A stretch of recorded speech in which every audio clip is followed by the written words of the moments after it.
National Broadcasting Company presents Radio City Playhouse, Attraction 11.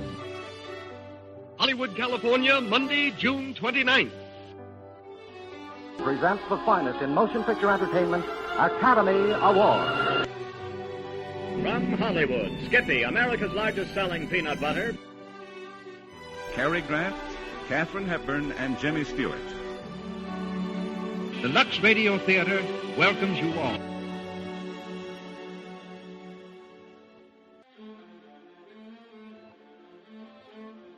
Hello everyone, and welcome to Drama and Theater, brought to you by Dwayne Old Time Radio. Before we get to today's drama, if you enjoy what I'm doing, let me ask you to subscribe to my channel. Subscribing is 100% free, and you will receive notifications on new posts.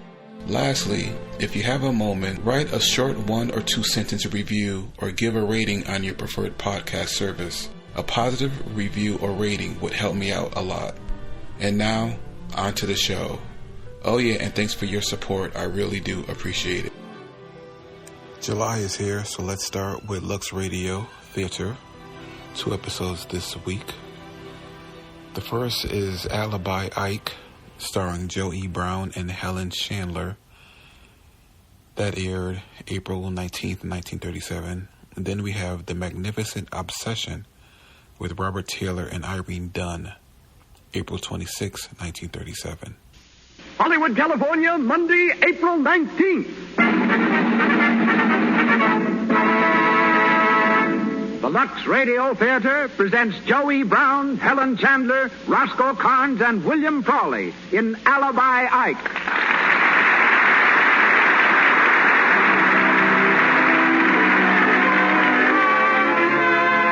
Lux presents Hollywood. Our stars, Joey Brown, Helen Chandler, Roscoe Carnes, and William Frawley. Our guests, Mr. and Mrs. Babe Ruth, and Russell Patterson, one of America's most famous artists. Our producer, Hollywood's foremost citizen, Mr. Cecil B. DeMille. Our conductor, Louis Silvers.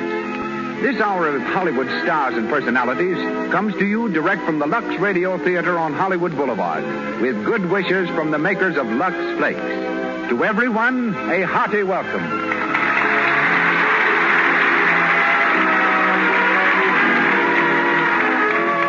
Before we start Alibi Ike, I have a tip for the ladies. You don't have to find alibis for Lux Flakes. From time to time, it seems to me I've heard women say, "This dress has never looked the same since I washed it." But I never heard them say that about Lux Flakes. As a matter of fact, I have a letter here about a dress that took first prize in a contest after it had been luxed 9 times. This friend in Massachusetts writes, "I made my 8-year-old daughter a dress of very sheer voile. After the dress had been worn and washed for the 9th time in Lux, I noticed a contest for sewing. Appearance of material was a big factor. My daughter's dress looked so good to me that I entered it in the contest. It won first prize. That was 2 years ago. The dress is still in use and looks splendid, thanks to Lux. When you have a Lux dress winning over brand new ones, that's something. It just goes to prove, as the makers of Lux Flakes have always said, that any material that is safe in water alone is safe in Lux. And now our producer, ladies and gentlemen, director of more than 60 pictures, discoverer of many stars, Mr. Cecil B. DeMille.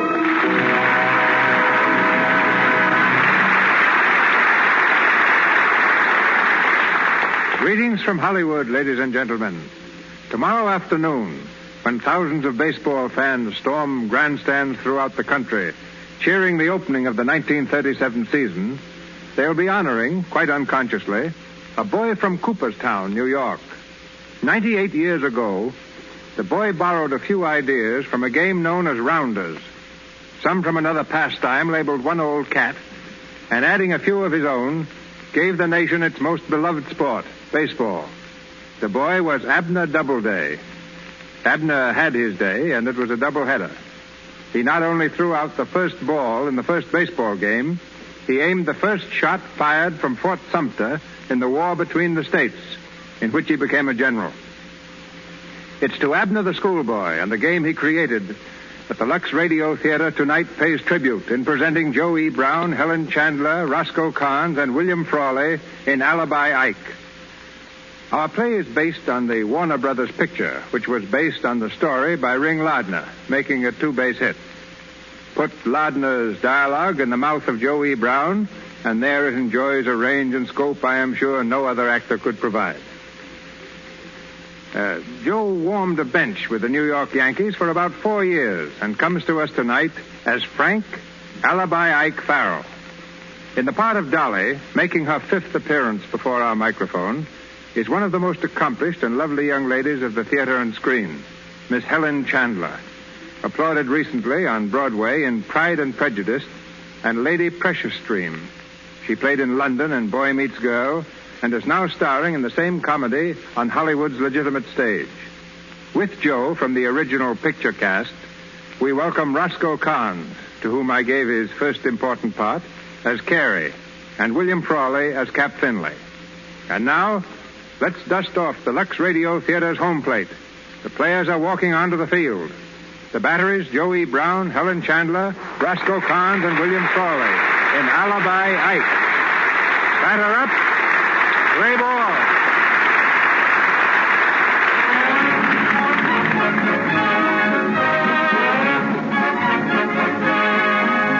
We go back a few weeks before the opening of the baseball season. Throughout the country is heard the old familiar thud of the ball in the glove, the sharp crack of the bat as a stinging grounder zips over the infield. In Winter Haven, Florida, the Chicago Cubs are preparing for the National League pennant race. Near the players' dugout, Cap Finley, the manager, is talking to the owner, who is optimistic about the team's prospects. All right, stick it right in there, Shorty. I see it, Mike. That's the way. Here you are. If I can make a prophecy the first day of the season, Cap, I have a good hunch we're going to finish a lot stronger this year than last. Yeah, well, we couldn't finish much worse than 8th. You know? I have every confidence in you personally, Cap, and I've convinced the other stockholders to let you work it out your own way. Thanks, Tom. I wish you'd convince them not to sell Pennock. Well, you're sure to find a pretty likely pitcher among the 10 new rookies. Why, there's one boy alone, Farrell, struck out 20 men in one game last year. Sure. He was with the Holgate Terriers, wasn't he? Mm-hmm. But did they claim Lou Gehrig was playing against him in Holgate last year? I'll bet I'll have to ring a cowbell to get him off the field. Well, I'm pinning my hopes on this Farrell boy. If he's as good as they say he is... Well, wait till he shows up, Tom. That'll be time enough for prophecies. Telegram for you, Mr. Finley. Oh, thanks. Let's see it, Mike. I never had a telegram yet that wasn't, well, for the... What is it? Get this. It's from your White Hope, Farrell. Listen. Reporting today. Sorry I was late, but my calendar was wrong. What? Oh, his calendar was wrong. Now, there's an alibi for you. Maybe you can pin your hopes to that. Well, it doesn't sound very encouraging. It sounds to me like we're taking on a screwball. Well, try not to worry, Cap. It'll all turn out. I'll see you up at the hotel. Okay, Tom. All right, you guys, get going in there. Come on, Terry. Come on, Mac. Come on, get hustling in there. This ain't no junior prom, you know. What the? Get that car out of here, will you? Get off the field, you bonehead. Get that. Hey! Hello, boys. Say, what are you trying to do? Murder somebody? Let me at him. Oh, wait a minute, boys. Wait a minute, will you? I'll take care of this guy. Get back to work there, you fellas. Go on, now, all of you. Get back in there, I tell you. No hard feelings, boys. After all, I didn't hit nobody. Now, listen, you. Take that sardine can you're driving and get out of here before I kill you. Hey, maybe you don't realize who I am. Oh, yes, I do. You're Ty Cobb, but you got your face lifted to fool the pitchers. Now, listen to me. This is a ball club, and you're on the field. Beat it. Wait a minute. Ain't no ball club without a pitcher, unless they've changed the rules this year. Well, they've changed them, but not enough to let you into the park unless you're on a leash. Now, get out of here. Hey, wait a minute. I'm on the team. My name is Farrell. Farrell? Sure. Frank X. Farrell. Well, why didn't you come in through the gate and give your name at the office? Well, I was afraid if I let on who I was, all the help would quit work and come out and watch me. That's what used to happen when I played with the Holgate Terriers. Oh, I see. Is that why you put on a disguise? Disguise? Hey, this ain't no disguise. This is my baseball suit. You don't say. Yep. Well, you ought to put a sign on it so folks would know. Hey, that's a good one, mister. Well, I'll be seeing you. Where are you going? I'm going out and slug a few. Never mind that. Come over here and loosen up your arm. Well, all right. You want me to loosen it? Gosh, it's as loose as goose grease right now. Hey, Carrie. Yeah? Handle a few for this guy, will you? Sure. Yeah, wait a minute. You better put a batter up there, too. Give me something to aim at. All right, Farrell. Toss up a couple. Sure. What'd you like to see first? My zipper or my clipper? Well, now, I don't know. Just suppose you just try your fadeaway speedball with a slow-up twist and a drop hook on the end. Sure. That's my special. Well, there she goes. Hey, easy on the speed, wise guy. What's the matter, catcher? Sting your hands? Hey, Farrell, your calendar is still wrong. This ain't July. I know it. It's hot in July. Well, your arm ain't going to be hot in July if you don't take it easy. I am taking it easy. I never open up the first few weeks. Boy, look at that wind-up. Boy, if you ain't open now. Say, how many games did you win last year? Only 28. Had malaria most of the season. Malaria, huh? Well, where can I send the rest of my pitchers to get it? Huh? Never mind. Okay, Kerry. All right, Cap. Come on over here, Farrell, and let's see you hit a few. Well, wait, I ain't warm yet. I could do this all day. Yeah, I know, but I'm just trying to save the catcher. No. Grab a bat there. Hey, Tex. Yeah? Whip up a couple here, will you? Sure. Go ahead, Farrell. Well, I never hit my best on Wednesdays. Now, don't you worry about that. I'll cancel all our Wednesday games. That's a good one, Cap. Just show us how you hit on the 4th of July when it comes in leap year. Sure. Okay, pitcher. Come on. Throw her in there and put something on that potato. Come in. Holy. Boy, what a clout. Over the fence, boys. Well, I told you I wasn't so good on Wednesdays. Yeah, it only cleared the fence by about 8 feet, that's all. Well, I twisted my ankle when I swung. Say, when I'm in form, I can clear that fence about 30 feet every time. And if I don't clear it... And if you don't clear it, then what? I'll knock a hole in it.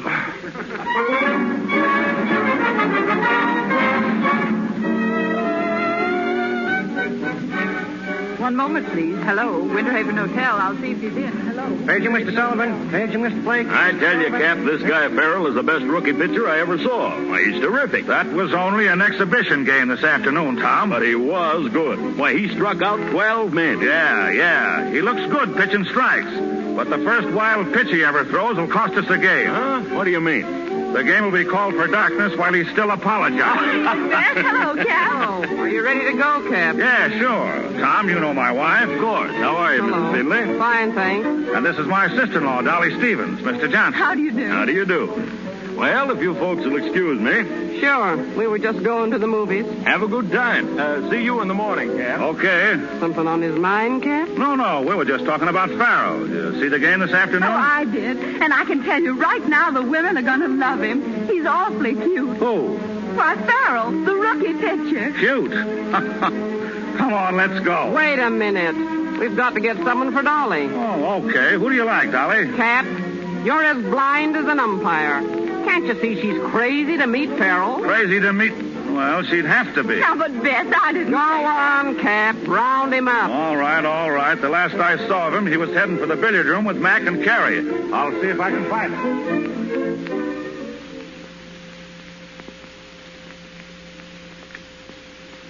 Well, that's a nice shot, Carrie. Yeah, now let me see now. The 11 ball in the side pocket.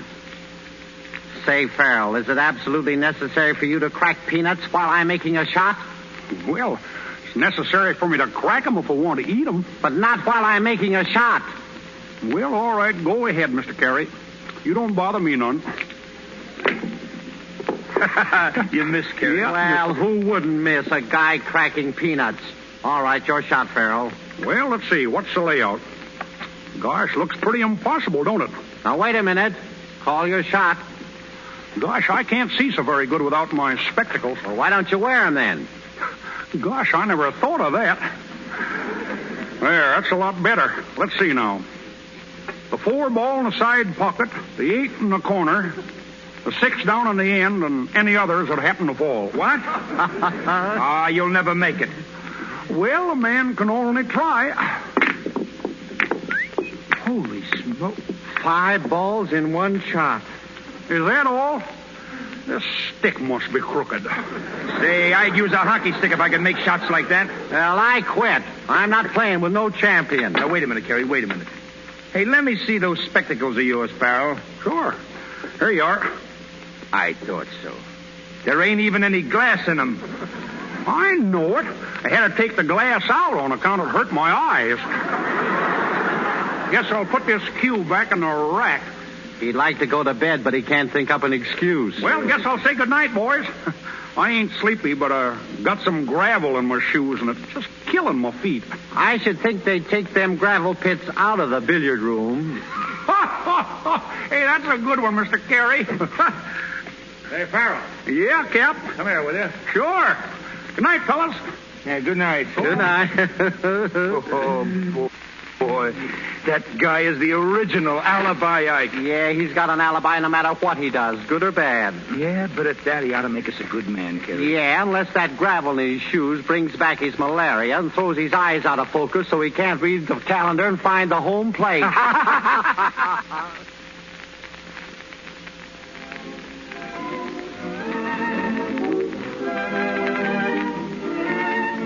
So we thought you'd like to come along with us, Farrell. It's a swell picture. Well, I'd like to, Cap, only... You ain't turning in yet. Who, me? No. But I ought to stay around the hotel in case there's a telegram. Why, you expecting one? No, not exactly. But there's lots of times that comes when you ain't expecting them. Oh, here's the girls now. Oh, you all set, Cat? Oh, evening, Mr. Farrell. Good evening, Mrs. Findlay. Come here, Dolly. I guess you recognize Farrell from seeing him play. This is my sister-in-law, Farrell, Dolly Stevens. Huh? How do you do, Mr. Farrell? Well, gosh, I mean, how do you do? I hope you've been telling Cap you can go to the show with us tonight. Well, sure. No, I he can. can't come, Dolly. He's got to stick around for a telegram. Oh, yeah. But I guess it's no use anyway. You see, the office where that telegram might come from ain't open after 6 o'clock. Oh, I see. Come on, folks. The car's outside. Well, let's hop in and get going.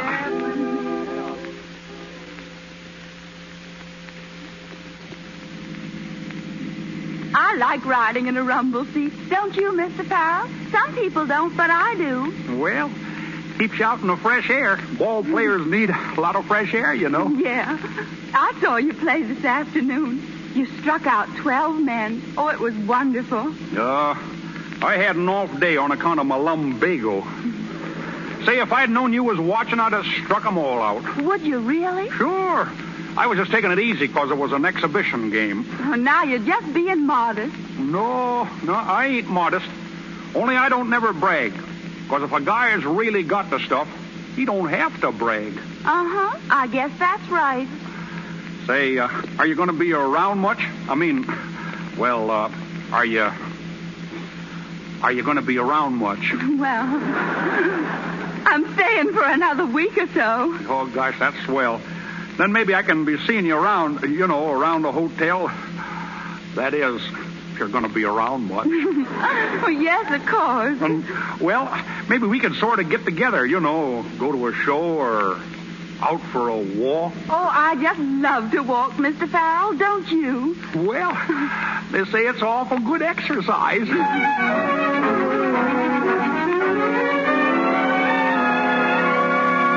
Paging Mr. Short, paging Mr. Beaver. Your deal, Mac. Yeah. Oh, hey, Kerry, look who's coming across the lobby. Alibi Ike himself. I'll bet he's got another date with the Cap's sister-in-law. Yeah. Hiya there, Ike. Oh, hello, fellas. Where you going, Ike? Oh, no place special. Just out. Well, it's raining cats and dogs, Ike. You'll get soaked. Oh, I don't mind that. Nothing like walking in the rain to keep your arm in shape. Well, how about Mac and I coming with you? Yeah. No, you better not. You fellas might get a cold. Oh, Francis, I'm ready to go if you are, Francis. Oh, yeah, sure. Well, so long, boys. This way, Miss Stevens. All right, Francis. Did you get that? Francis. He's alibied himself out of his name.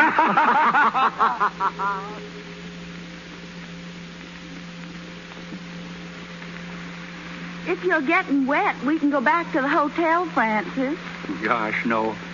I like sitting in the rain with you. The park is kind of deserted. Sure. That's why I like it. Yeah, I like it, too. Do you? No kidding? Yes, Francis. Oh, gee, I wish... What? I wish it wasn't going north tomorrow. Oh. Yeah, but the team's leaving in a few days, too. You know you're crazy for the season to begin. Oh, I do hope the team does well, Francis. Cap's whole future depends on this season. Oh, Cap ought to stop worrying. I feel fine. I just can't wait to read about your winning that opening game. Yeah, but you won't be there to see it. No. Oh, I hate going home and leaving... leaving the club. You'll write to me, won't you? Right? Oh, sure. But gee, Dolly, I wish I could tell you. What, Francis? Well, how much How much you what? Well, how much Well, Francis, you're getting a cold. No, I ain't... Oh, come on, Francis. We've got to get back to the hotel. Well, I guess maybe we got to go back. I'd hate to ruin the team's chances by getting sick.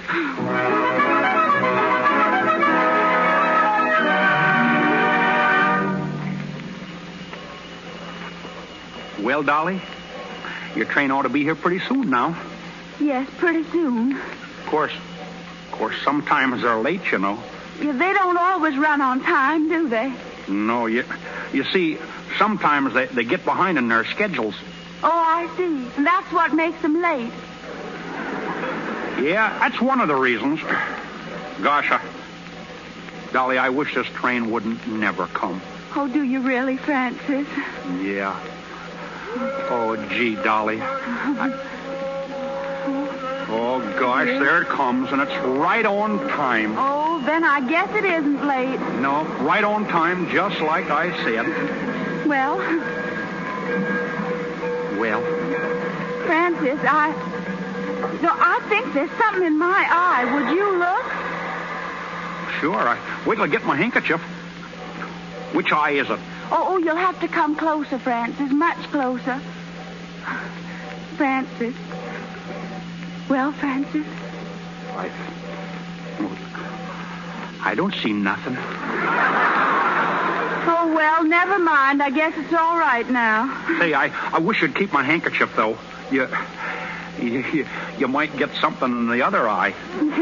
Yeah, but you might need it. No, not me. Say, when I see something coming, I always duck. Oh. And anyway, I'd kind of like to have you keep it, in case you need it. I'd love to keep it, Francis. Oh, gee, that's great. Well, I guess there's nothing more to say. No, I guess that's about... No, it ain't either. Oh, Francis. Dolly, I gotta tell you something. I hope you don't get mad or nothing, but... Yeah, go on, Francis, quickly. Dolly, listen. Listen, Dolly, because it's awful important. Oh, Francis, hurry. Dolly, I... Francis, I've gotta go. No, I... Dolly. Oh, goodbye, Francis. No, Wait. Goodbye. Wait, Dolly, wait, Ike. Dolly, listen, Ike.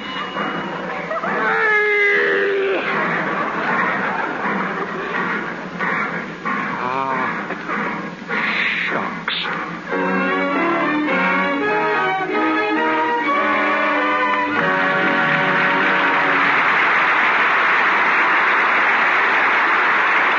We will continue with Alibi Ike in just a moment. But first, I want to take you to a kitchen shower the girls are giving for Betty Ann, who is to be married on June 5th.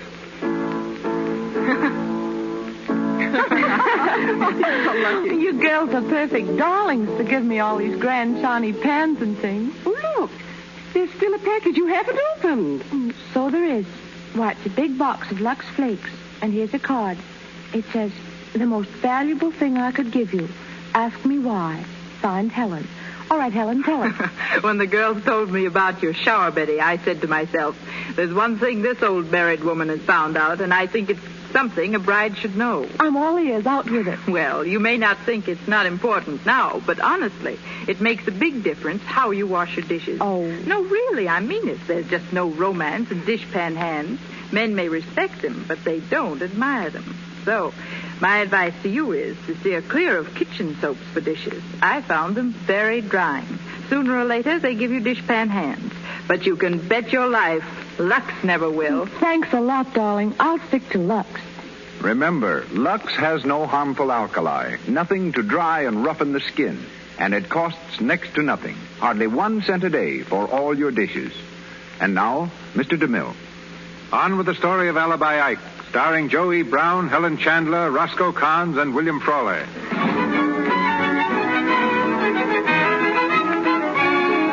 It's 2 weeks later, the night before the big opening game. In his hotel room in Boston, Alibi Ike Farrell is sprawled face down across the bed, reading a letter. The letter is from Dolly Stevens, and Ike's expression is the essence of bliss as he reads softly. Dear Francis, I'm so thrilled I can hardly write. Bess tells me that Cap may let you pitch the opening game. How I wish I could be there to see you win. Gosh. Hiya, Ike. Hiya, boy. Oh, hello, fellas. Hiya, Carrie. Hiya, Mac. Say, what are you reading there, Ike?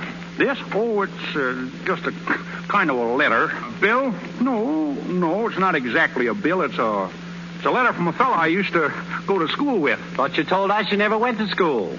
Yeah, but this wasn't no school. It was a college. Well, how could you have gone to college if you didn't go to school? I didn't. It was the other fella that went to college. I would have went, but there wasn't no college where I lived. No? Thought you said you lived in Kansas City. Well, I did, but we moved. Uh-huh. Where'd you move to? Nebraska. Well, they got colleges there, ain't they? Yeah, well, we didn't live right in Nebraska. Near there. Oh. Say, you get one of them letters every day. What does your friend write you so much about? Oh, he's telling me about a ball player, a friend of ours. Tells me what he does every day. Yeah? That looks like a girl's writing to me. Well, a girl did write it. You see, that's my friend's sister writing for him. Well, didn't they teach writing at this college where he went? Sure, but he got his hand cut off in a railroad wreck. Well, I should think he'd have learned to write with his left hand by this time. Well, it's his left hand that's cut off. And he was left-handed. Good night, boys. Yeah, good night. Paper, Cubs win opener. Harold pitches no-hit game. Here you are, read all about it. Hey, y'all, paper, Farrell wins 14 straight games, paper. Here you are, what do you read, paper? Harold wins again. Cubs in second place. Harold wins again.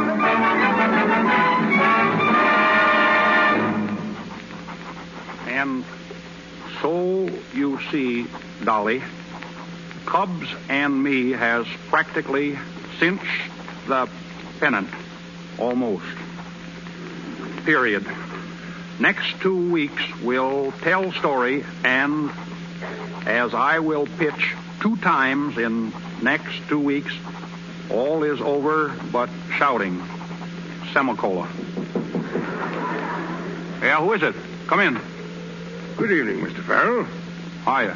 My name's Crawford. You don't know me, Mr. Farrell, but I'd go through fire and water to shake hands with you. Oh, you don't have to go to all that trouble. I'm glad to shake hands with you. Well, thanks. You're the best pitcher I ever saw. Well, maybe I ain't the best, but I won an awful lot of games this year. You sure have, boy. You're on your way to big money. Yeah, but... And you'll get it. You're a smart boy. Well, it ain't only that I'm smart, just that I got the stuff that fools these other fellas. You sure do. Yep. I guess there isn't anybody a guy like you couldn't fool. Mr. Farrell, I'd like to ask a real favor of you. I'm president of the Young Men's High Ideals Club. I guess you've heard about it, haven't you? No. Not exactly. There's one or two of our boys, we caught them drinking and things like that. Drinking? Say they oughtn't to do that if they want to make good. Well, now, that's just what I was telling them. And what they need is an example, Mr. Farrell. I want you to come over and meet them tonight and tell them some of the secrets of your success. Well, mister, it's getting kind of late. Yes, I know, but we're having a special night. In your honor, we're going to let the boys stay up until 10:30 if you'll just come and talk to them. Well, okay, mister. I don't like to stay up late myself, but if it's to do good, I'm with you. Oh, I knew I could count on you, Mr. Farrell. I've got my car right downstairs. Get my hat here.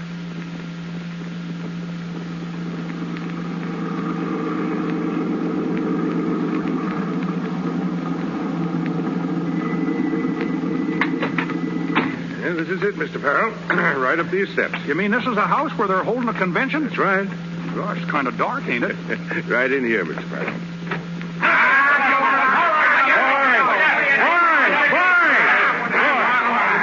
What did I tell you boys about smoking and drinking in my absence? Now put those bottles away and douse those cigarettes. And don't let this happen again. Okay, Chief. Come on out with the butts, you mug. Come on out with them. Don't get I bust somebody in the snoot. Yeah, wait a minute, boys. Your president is right. Where would I have been today if I'd have smoked? I give up. Where? Quiet, Bugsy. Boys, I had a little talk with Mr. Farrell on the way over, and he says his next two games are in the bag right now. That's right, fellas. I can't lose. Oh, no? I neglected to tell Mr. Farrell that continuous winning is against the principles of the Young Men's High Ideals Club. Oh, yeah. What do you mean, against the principles? Well, you see, Mr. Farrell, our motto is live and let live. Now, what we'd like you to do is ease up a little in your next two games. Let the other team get a few hits once in a while. Maybe even let them win, just for the sport of it. That's the idea, isn't it, boys? Certainly, that's the way. Wait a minute. That's what Just a minute, boys. I know it couldn't be true, but this sounds like maybe you fellas was trying to bribe me or something. Bribe you? Oh, no. Of course, we might make you a little present, say $10,000 or $12,000. I see. Good night, boys. Now, Mr. Farrell. Now, wait a minute. Let me go. I'm wise to you fellas. You got me over here so as you could talk me into losing for you. You're nothing but a bunch of gamblers and cheats. Let me out of here. Grab him, Lefty. Come here, you. Wait a minute. Out. Now, Farrell, we don't want to be nasty about this, and you're interested in health, aren't you? Well, sure I am. Think a man ought to keep his strength up, don't you? Yeah, sure. Well, let me show you one of my strength secrets. Ow! Hey, let go! Let go of my arm. Now, just imagine me doing that to your pitching arm. Only finishing by breaking it off. Understand? Ow! Let me go. I understood all the time. I just wanted to be sure you fellas wasn't kidding me. Good. That's all. Now, here it is. We want you to lose your next two games. There's $12,000 in it for you. How about it? Not on your... What? Well, sure. I know just what you mean. You better. And remember, Farrell, this is your last chance for an easy lesson. You lose the next two games you pitch or else. Understand? Or else.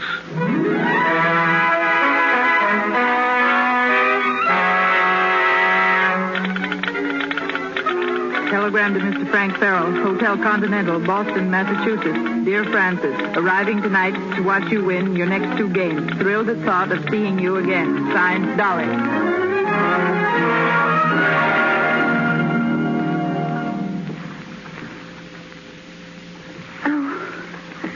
Francis, it's beautiful out here tonight. I love rowing. You do? Well, I'll let you handle the oars for a while if you want. Oh, no, I mean, well, just being out here on the lake with you. Yeah, sure is nice. Yeah. I'm glad we didn't go to the show with Cap and Bess. So am I. We couldn't have seen the moon so good in here. Is that the only reason you didn't want to go? No. Gee, I wanted to be alone with you. I didn't want no other people around us. Do you mean it, Francis? Mean it? Gosh, I wish I could tell you how much I mean it. Dolly, I got something for you. Maybe that'll show you. Oh, you got something for me? Yep. Now, where is it? Let's see. Gosh, I had it right here in my vest pocket. Oh, Francis, what is it? Well, but first I want to ask you something. Yes, Francis. Dolly, Do you like me well enough to be alone with me for a long time? Forever, Francis. You mean it? Of course I do. Sink or swim? Yes, Francis, dear. Sink or swim. Then look, Dolly. Oh, Francis, don't stand up in the boat. Francis! Oh, Francis, where are you? Help! Throw me a rope. I'm sinking. Francis, try standing up. Huh? Oh, gosh, I can stand up. Gosh, it's only up to my knees. Are you all right? Sure, but I'm all wet. Look, Dolly, here's what I had to give you. It's an engagement ring. Oh, an engagement ring. Yeah. Oh, an engagement ring. Francis! Look out. Dolly, don't stand up in the... It's tipping over.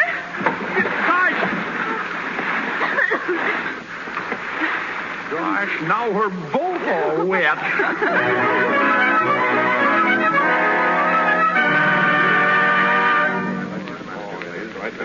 Hello, Hotel Continental. One moment, please. Hello, Hotel Continental.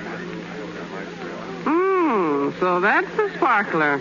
Well, it certainly is a peach, Dolly. Oh, Bess, I'm so thrilled. Where is Francis? Do you know? We're over in the card room with a couple of the boys.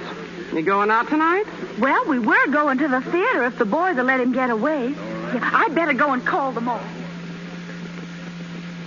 No, you ain't leaving yet, are you, Ike? Sorry, fellas, but I just got to. Well, where are you going? Oh, just to the theater, I guess. All by yourself? No.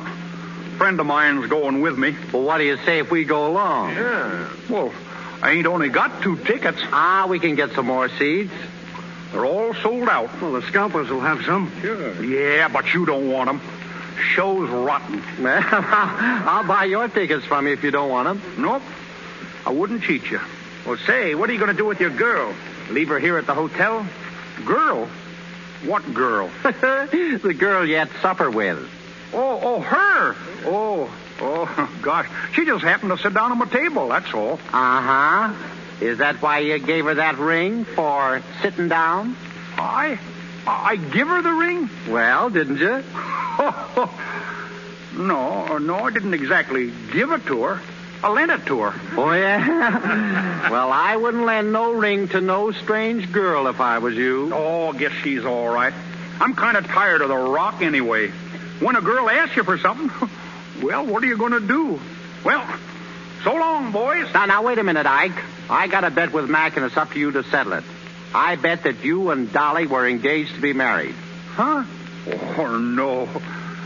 Not exactly engaged. Now, look here, Ike. This costs me real dough if I lose. Now, cut out the alibis and give it to us straight. Cap's wife told us you was roped. Well, I don't want it to cost you no money, Carrie. You win. Well, you got a swell girl, Ike. Yeah, she's a peach. You're a lucky guy, Ike. Well, I guess she's okay. I don't know much about girls. Never seen none that I'd fall for. That is till you seen this one. Oh, well, she's okay. But I wasn't thinking about getting married yet a while. Say, who done the asking? Her?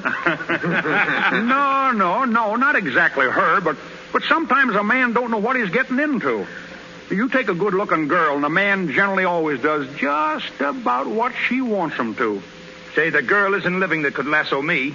That is, unless I wanted to be lassoed. Oh, I don't know. When a fella gets to feeling sorry for one of them, it's all off.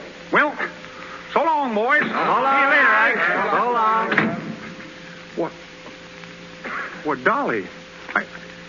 I didn't know you was waiting out here. No? Well, it happens that I was.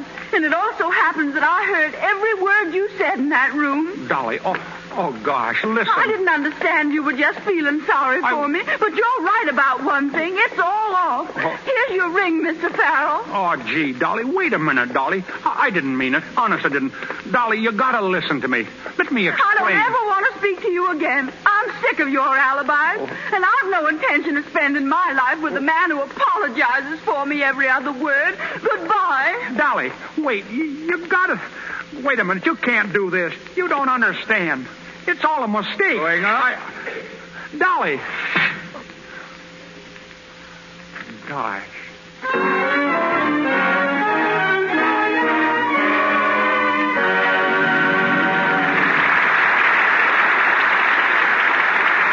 Identification. This is the Columbia Broadcasting System. This is KNX, Los Angeles, the voice of Hollywood.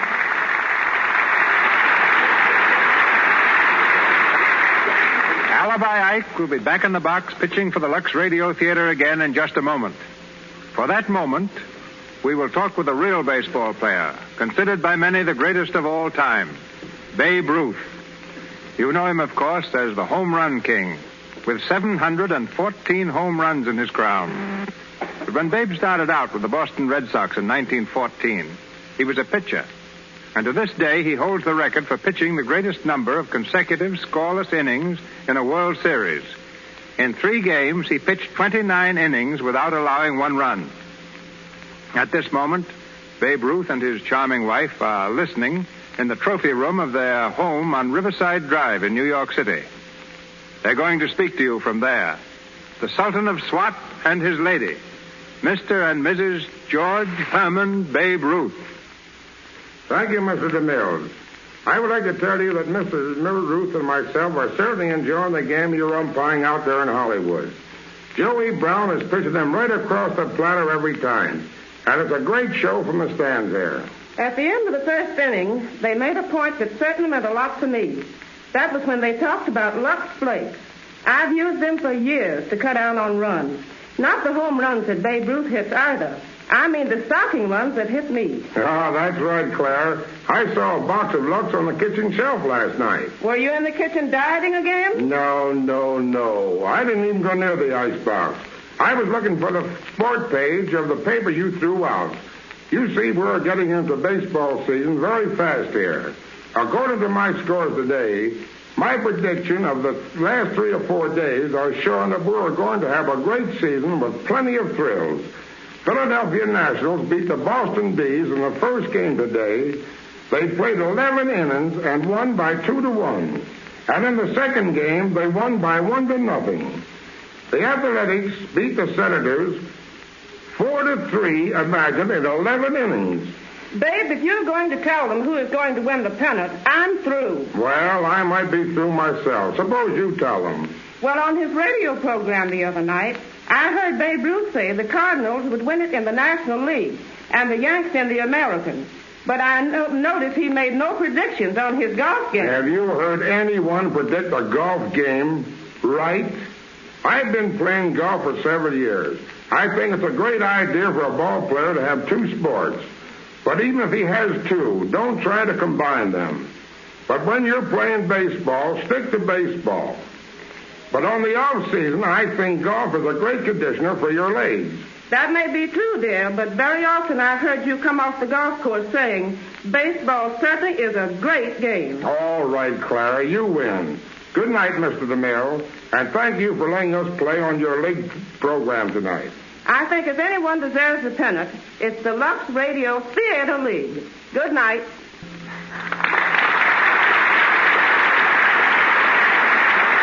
Thank you, Mr. and Mrs. Babe Ruth. We're back in Hollywood now with Joey Brown, Helen Chandler, Roscoe Carnes, and William Frawley in Alibi Ike.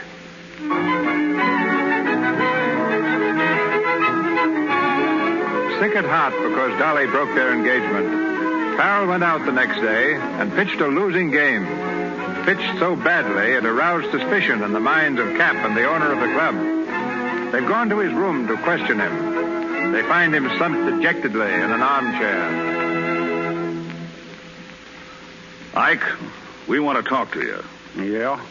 Well, I don't want to talk to you. No, just a minute, son. Don't you feel well?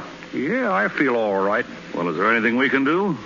Yeah, you can get out of here and let me alone. You know, Farrell, that was a pretty bad game you pitched today. Looked like you weren't even trying. What do you mean I wasn't trying?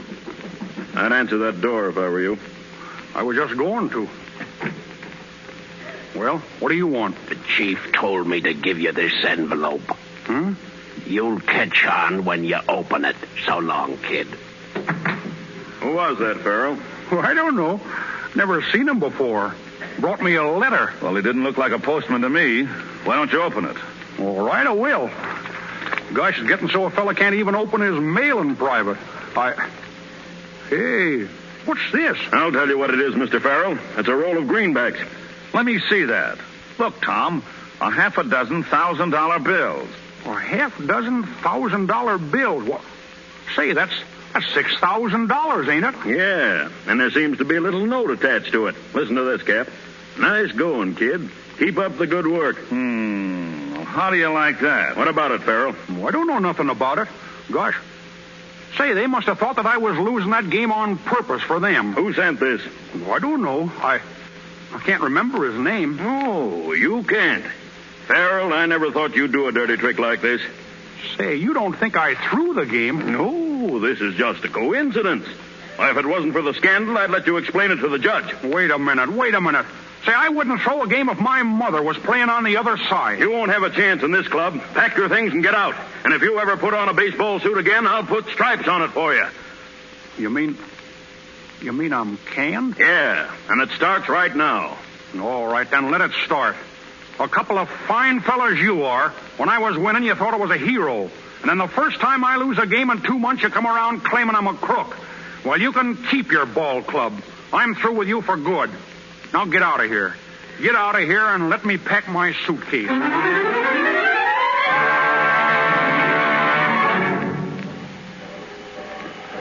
Fine fellas they are. I'll show them. Frank Farrell, wait. What? Frank, wait. Oh, hello, Mrs. Finley. Where do you think you're going? I'm going back to Holgate. That's where I'm going. Oh, no, you're not. No? I just spoke to Cap. I told him the real reason why you lost that game. Because you was worried sick about Dolly. They want you back, Farrell. Well, I ain't going. You got to come back, for Dolly's sake, if not your own. Dolly? Gosh, she don't care if I never come back. Yes, she does. Yeah? I spoke to her long distance last night. She's been almost frantic since she walked out on you. Well, gee, if you think that... I don't think. I know. But if you go off now, you'll be disgraced. And if I tell Dolly that your comeback depends on her, why, she'll be back tomorrow cheering for you.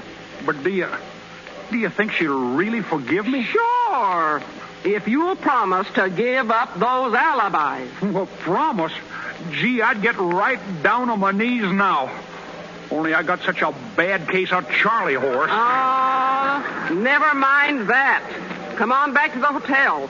Cap and Mr. Johnson are there waiting for you. And we're sorry, Sam. Yeah. We should have known better than to think you'd throw a game. Oh, shucks, that's all right. It's all over as far as I'm concerned. But it isn't. Not yet. I want to get those crooks and get them right. Do you know where to find them? Sure I do. At their clubhouse. Okay. I want you to go and see them the day before your next game. And tell them you're going to throw it. But you won't do it unless their man meets you with the money just before the game. Then we'll have a couple of federal men there and catch them red-handed, giving you the dough. Oh, boy, say, that's pretty slick. I'll be pitching next Thursday. I'll go and see him Wednesday night.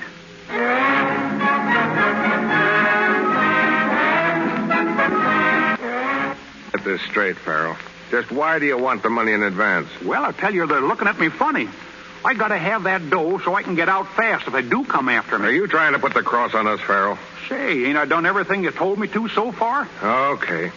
We'll have the dough for you. Now scram. Sure. Well, good night, boys. Don't forget. Well, what do you think, Chief? He's pulling a fast one on us, but he's not going to get away with it. We got everything sunk on tomorrow's game. If Farrell wins, it means the pennant for the Cubs. Farrell isn't going to win, Lefty, because Farrell isn't going to pitch. Huh? You and Charlie are going to pay Mr. Farrell a little visit tonight, see? Don't mess him up if you can help it, but get him away from the hotel. You know what I mean, Lefty? Yeah. Maybe a little chloroform will help. Handle it any way you want. But get him out to the farm and see that he don't wake up until the game's on. Leave it to me, boss. When I get finished with him, he'll be lucky if he ever wakes up.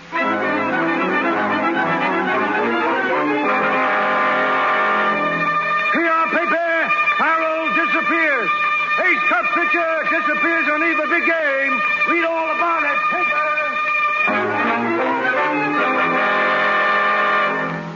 But I tell you, Beth, something has happened to him. Yeah? Well, something else will happen to him if he doesn't show up for the game. Oh, game? All you think about is the game. What worries me is Francis. Oh, now calm yourself, Dolly. He'll be all right. He'll probably show up at the last minute with an alibi. Oh, but he isn't all right. He'd never do a thing like this. Oh, if I only knew where he was. Come on. It's almost time for the game.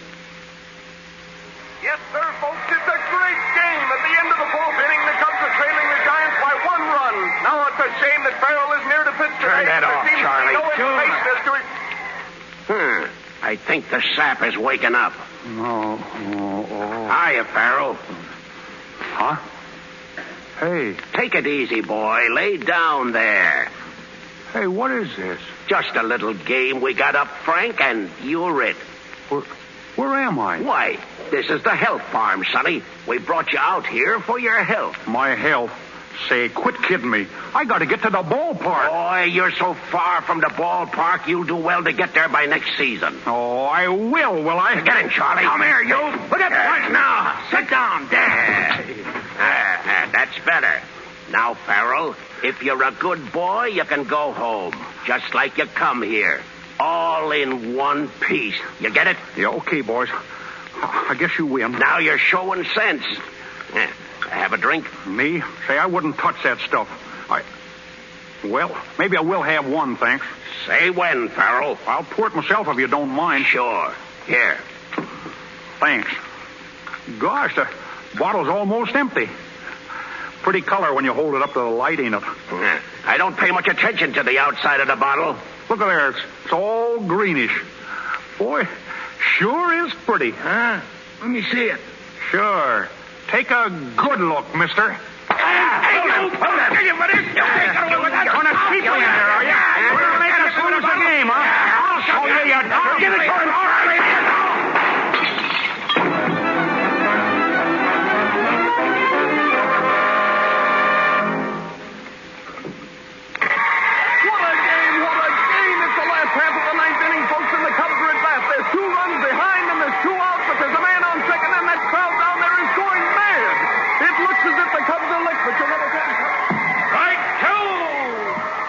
looks like the finish, Harry.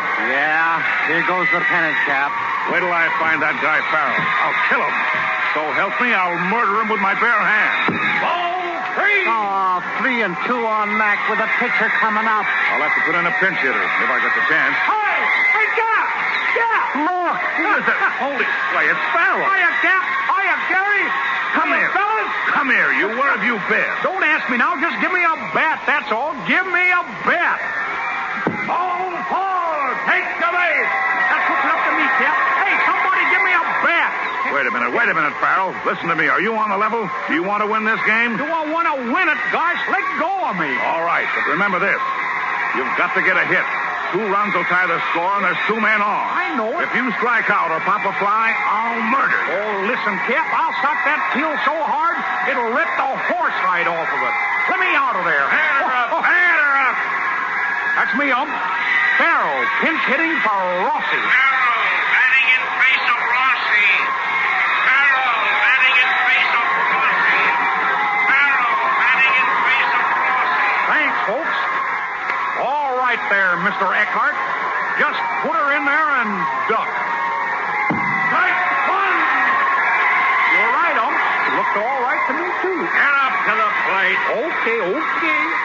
Gee, I hope you can put another one in the same place. By gosh, you did it. 2 strikes, huh? Hey, I better get down to business. Don't worry, Cap. Only takes 1 to smack it. Get in the batter's box. He hit it. Look at him go. 2 runs in. Cap, he ain't stopped at third. He's stretching it into a homer. Come on,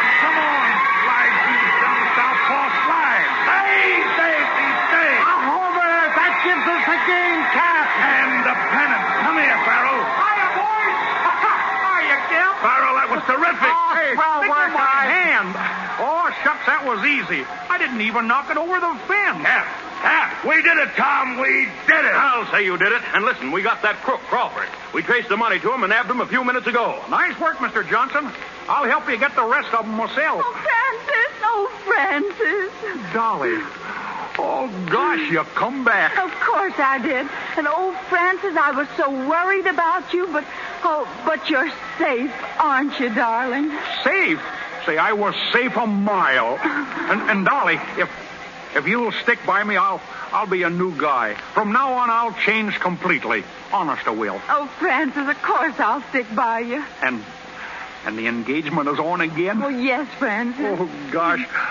Dolly, I'll never alibi myself again as long as I live. Hey, let us through here. Hey, Farrell, give us a story for the paper, will you? Boy, sure. What do you want to know, boys? Well, I want to know why you let 2 strikes go by without moving your bat. Why? Say, how'd you like to be hitting when you got a big cinder in your eye?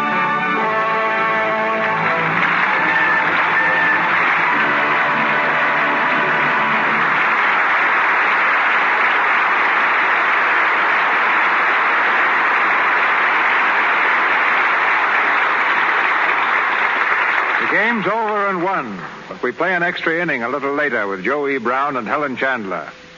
When Paramount Studios decided to make a picture called Artists and Models, they enlisted the services of one of the country's most versatile illustrators, Russell Patterson, creator with John Hell Jr. of the famous flapper type. You've seen his drawings many times in our leading publications. But his talents go much further than the drawing board.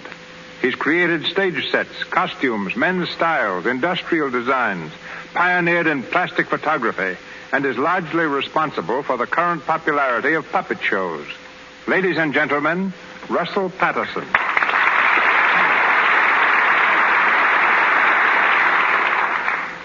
Thank you, Mr. DeMille, but I'm only one of the several illustrators who will be working in Artists and Models. By that I mean you'll actually see on the screen James Montgomery Flagg, John Legata, McClellan Barkley, Arthur William Brown, Jefferson Mackimer, and Rube Goldberg. A fine group of artists, but what about the models? Well, it's difficult to find perfect models even in Hollywood. Since we started our search for beauty, Mr. Ruel Walsh, the director, Mr. Louis Gensler, the producer, and Mr. Leroy Prinz, the dance director of Artists and Models, for more than 1,000 girls. We wanted about 100 of the most beautiful models. You'd be surprised at the small number in this group who met our requirements. And what are the requirements? Well, I would say 4 in number. Grace, the ability to wear clothes, figure, and, of course, the beauty of the face. Why it's so hard to pick outstanding girls today is because most of them are standard types. They all want to look alike, and we look for individual types. Beauty, like everything else, seems to run in cycles. After the war, there was the collegiate and then the flapper types. The platinum blondes, the redheads, and last year the brunettes had their day. And this year? Oh, I would say the smooth-haired, dark, natural blonde with blue eyes and sunburned skin. I think she's the typical American girl of 1937. Since you preach individuality, I suppose you'd hesitate to tell the girls in our radio audience what kind of clothes to wear. Well, that's like a doctor trying to cure a patient without knowing the ailment. I would recommend the best fashion magazines and to follow the best-dressed picture stars. And above all, as much of one's own personality as possible. I can safely say that whatever they wear, women will keep on caring for their clothes in the most effective, economical way there is, with Lux Flakes. Lux is the safest, surest wardrobe care I know of. And that's why we're using it in Artists and Models. Thank you, Mr. DeMille. Thank you, Mr. Patterson. In just a few minutes, Joe E. Brown boards a plane and flies from Hollywood to Chicago. But we still have time to bring back Joe and Helen Chandler to answer their curtain call. All right, Helen. And remember, Joe, no alibis.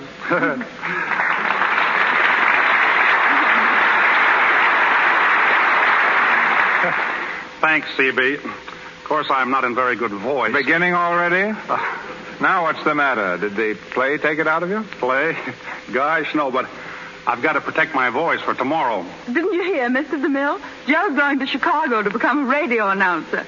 He's describing the game there tomorrow between the Pittsburgh Pirates and the Chicago Cubs. Helen, it's nothing at all. Nothing at all. How long are you going to be a sports commentator, Joe? Oh, about a month, I guess. Unless I find that I've bit off more than I can chew. I'd say that was impossible. Huh? Cut it out, will you? No, Steve. Joe, I think it'd be awfully nice if you'd say something about our product. Product? What product? You don't know what our product is?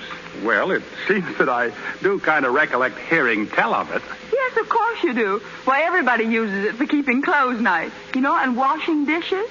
Clothes? Washing dishes? You know, Joe. You know, it comes in a box. You get it at the grocery store. Big letters on it. L-U-X. L-U-X. Don't tell me. Don't tell me. Oh, Lux, sure. Well, why didn't you say so in the first place instead of beating around the bush? Guys, our house is just about filled with Lux. I say, those flakes are a home run in the ninth inning with 2 out and the bases loaded. Of course, I don't do the washing, but it seems to me... No, that's enough. That's enough. Don't spoil it. Joe, I understand you're a sports writer, too. Yes. I'm writing a column for the Los Angeles Examiner. They picked the craziest name for my column, though. They call it Saying a Mouthful. Gosh, that don't seem to fit me. Not if it's only a column, Joe. Oh, you too? Yeah, it ought to be a full page. Oh, I see. And Helen, just before I kiss you goodbye, before we say Dolly, guys, there I'm all confused. Before I walk off the field, I want to wish a speedy recovery to one of baseball's immortals, now in Lakeside Hospital, Cleveland. He was banged up pretty badly in an accident the other day, and I know that you all join me in wishing the best to a great sportsman, our friend Tris Speaker. And now, CB and everyone, including you, Helen, goodbye. Goodbye, thank you. Goodbye, Alibi. Mr. Brown, Miss Chandler, our thanks. Ladies and gentlemen, this is your announcer, Melville Ruick. The program arranged for you next Monday night will be revealed in a moment by Mr. DeMille.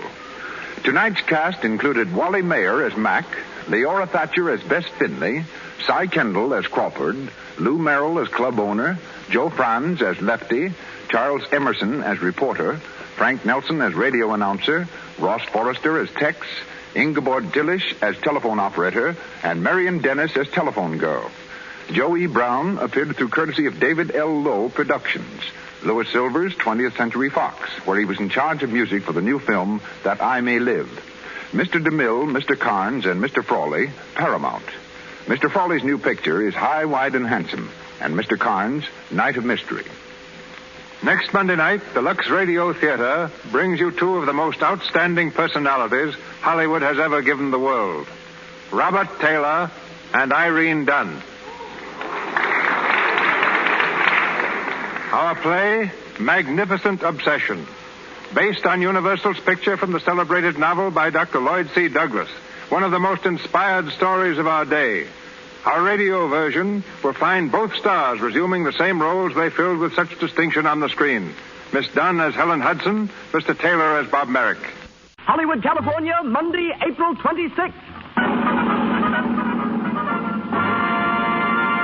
The Lux Radio Theater presents Irene Dunne and Robert Taylor in Magnificent Obsession.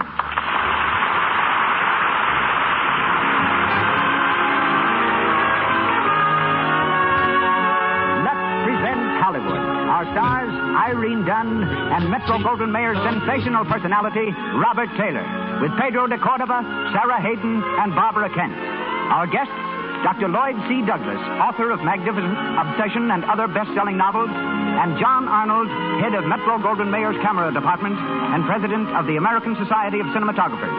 Our producer, Cecil B. DeMille. Our conductor, Louis Silvers. On behalf of our sponsors, the makers of Lux Toilet Soap, welcome to Hollywood and the Lux Radio Theater.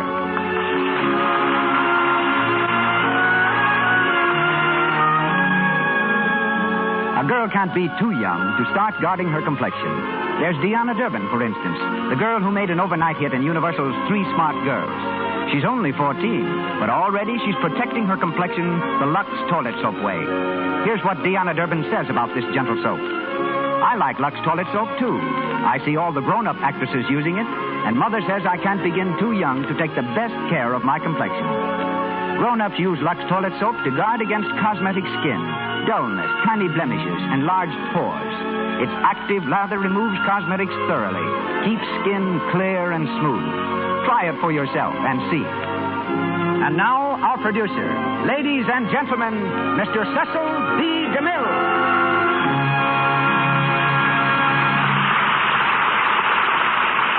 Greetings from Hollywood, ladies and gentlemen. From boyhood to the moment that Metro-Goldwyn-Mayer discovered him in Pomona College, it was the ambition of Robert Taylor to follow in the footsteps of his physician father. Today, though perched on the highest pinnacle of motion picture stardom, Bob still attends medical lectures and believes that medicine is the finest career in the world. It's something of a coincidence, therefore, that this amazingly popular young actor should have made his first marked success on the screen as a physician. First in Society Doctor, then in tonight's play, Magnificent Obsession. Bob's father was a country doctor who left his son little more tangible than his books and a creed of life. But Bob has clung to that creed, in spite of the whirl that has spun him steadily higher to international fame. Written by Hugh Walpole, the words are, "Blessed be all sorrows, torments, hardships, endurances that demand courage. Make of me a man, to be ready for everything. Love, friendship, success, to take it if it comes, to care nothing if these things are not for me. Make me brave." Magnificent Obsession was written by Dr. Lloyd C. Douglas, who speaks to us later. Playing opposite Robert Taylor, currently seen in Personal Property, and whom we hear shortly as Bob Merrick, is Irene Dunne in the role of Helen Hudson. Great actresses are rarities, but Miss Dunne is a rarity among great actresses. Superb in drama, brilliant in song, she has in the last few months shown the world a brand of refreshing comedy which has proved her one of Hollywood's most versatile divinities. From the original screencast, we bring you Sarah Hayden in the role of Nancy Ashford, while Barbara Kent is heard as Joyce Hudson and Pedro de Cordova as Randolph. We welcome our international audience and the crowd that waited for hours on Hollywood Boulevard to attend tonight's play. The doors close, and the curtain slowly rises as the Lux Radio Theater presents Irene Dunne and Robert Taylor in Magnificent Obsession.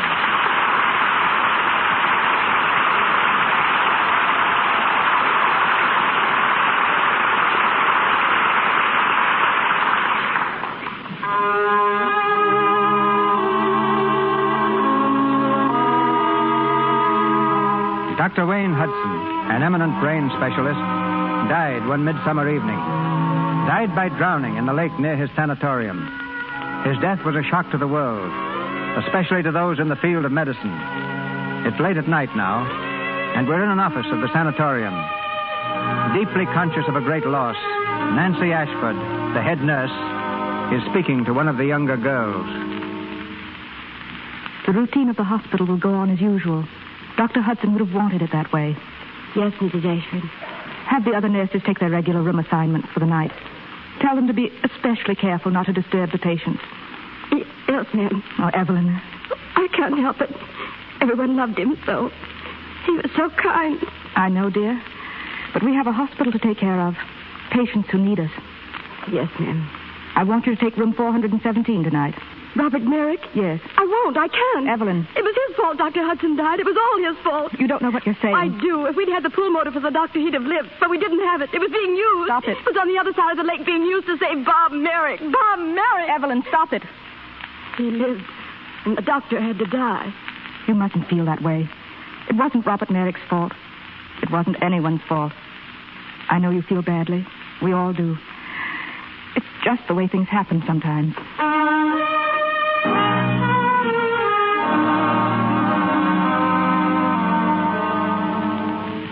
Mrs. Hudson? Yes? My name is Perry. Well, how do you do, Mr. Perry? I've been expecting you. Sit down, please. I dislike coming so soon after the funeral, but... Quite all right. Business matters can't wait very well, can they? Well, no. Especially this one, Mrs. Hudson. Yes. Well, Mr. Perry. Oh, what? Forgive me, please. I had no idea you were so young. I was my husband's second wife. We'd only been married a short while. Yes, I know. I have a stepdaughter, only a year younger. But go on, please. Well, as you probably know, Mrs. Hudson, I was your husband's financial advisor. And since his death, I've been going over the books very carefully. You know, it seems almost incredible, Mrs. Hudson, but there's very little left. I see. He never kept much of a balance at the hospital. Everything was transferred to his personal account. But look at these withdrawals. Cash $5,000. Cash $2,000. Cash $10,000. Have you any idea what these were for? My husband was always a very generous man. You mean he gave this money away? Well, I don't know the details, but scores of people have been coming here to the house, and they all tell me the same story. At some time in their lives, my husband befriended them, helped them, gave them money. When they tried to pay him back, he refused to take it. He said he couldn't take it back, that he had used it all up. Used it all up? Well, that's strange. What did he mean? I don't know. No one seems to know. Helen? Oh, yes. What is it, Joyce? Mrs. Ashford has to go back to the hospital. She's leaving now. Oh, I thought she was staying. Will you excuse me, Mr. Perry? Of course. Who is he, Helen? His name is Perry. He had something to do with your father's finances. Oh. Helen, I wanted to say goodbye. Oh, yes, of course, Nancy. I'll drive up to see you soon. I hope so. Oh, here, before I forget, I've got a letter for you. Oh, thank you, dear. It came to the hospital this morning. I thought I'd better bring it out. Joyce, it's another one. Another? Yes, listen. I was a friend of your husband's. He helped me once many years ago, but he would never let me repay him. If ever I can be of service to you, do not hesitate to call on me. It's signed Randolph. Randolph? I don't think I ever heard Dad mention him. I can't take it back. I've used it all up. What? Nancy, did you ever hear Dr. Hudson say anything like that? I can't say I have. Dear, if I only knew what it meant. Well, I've got to hurry. They've just called me again. What's the matter? Is there anything wrong with the hospital? Oh, it's that young idiot, Bob Merrick. He's having another tantrum, threatening to leave. She'll think you'd be glad to get rid of him.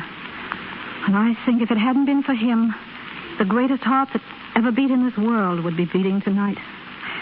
Well, I hate him. I hate him. I hate him.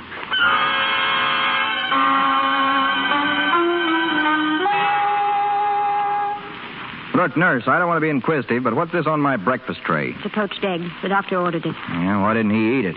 Please, Mr. Merrick. It's the same breakfast we serve all the other patients. Sure, that's why they're still in here. I've been in 5 weeks, but I'm hanged if I'll stay another. Get back in that bed. Mrs. Ashford. Oh, Mrs. Ashford. Mr. Merrick. Hiya, Toots. Where are my pants? You can go, Evelyn. Yes, ma'am. Get back into that bed, please, or I'll have to call the house doctor. I want to be discharged. I'd love to be the first to pack you off, but your temperature is 101. Your pulse beat is abnormal. You're still very weak. And your grandfather, who pays all the bills, would be furious. Tell you what I'll do. I'll compromise. Bring me a highball. It'll raise your fever. Oh, tell me, Warden, what do they give nurses instead of a heart? An ice bag. You know I can believe that. Hey, Mrs. Ashford, you look like a pretty good sport. I want to ask you something. And I want you to ask yourself the same question. Is it my fault that my life was saved and Dr. Hudson was drowned? How did you... The nurses were under strict orders. Oh, no. They didn't tell me. They're not that human. But I have eyes and ears. And what I want to know is it my fault they were using their lung machine on me when they needed it for him? Of course not. But the staff has been under a strain. They loved and honored Dr. Hudson. We all did. I know. You're asking yourselves what right I have to be alive and Dr. Hudson dead, isn't that so? Well, then what right have you or anyone else to pass judgment on what kind of people have a right to live? That's true. If such an attitude has prevailed in this hospital, you have a right to be indignant. I'm not indignant about that. I'm indignant because I feel the same way. What? Sure. I know I'm not worth anything, let alone a great man's life. It's a darn shame the wrong guy had to go. There it is. We all have to make the best of it. He's dead. I'm alive. We're both out of luck. Please, Mr. Merrick, you mustn't talk like that. Well, it's true, isn't it? Now that I've apologized for being alive, what about having me pardoned so that I can get out of here? I'm sorry, but you can't leave yet. Is that final? Final. You'll regret this, Mrs. Ashford. You'll regret it more if you leave. I'll come and see you again this evening. Final, huh? Hello. I'm on Elm 302. What? It's my house. Can't I speak to my own butler? I ought to have some rights around here. All right, then. Come and see me this evening. Hello? Hello, Horace. Now, look, Horace, this is Mr. Merrick. I want a car. A car, an automobile. Yes, I want it left at the gate of the hospital. Well, sure, I'm leaving. Yes, I thought you'd like to be the first one to know, Horace. Now, listen, bring me a suit and a shirt and a pair of shoes and leave them in the car for me.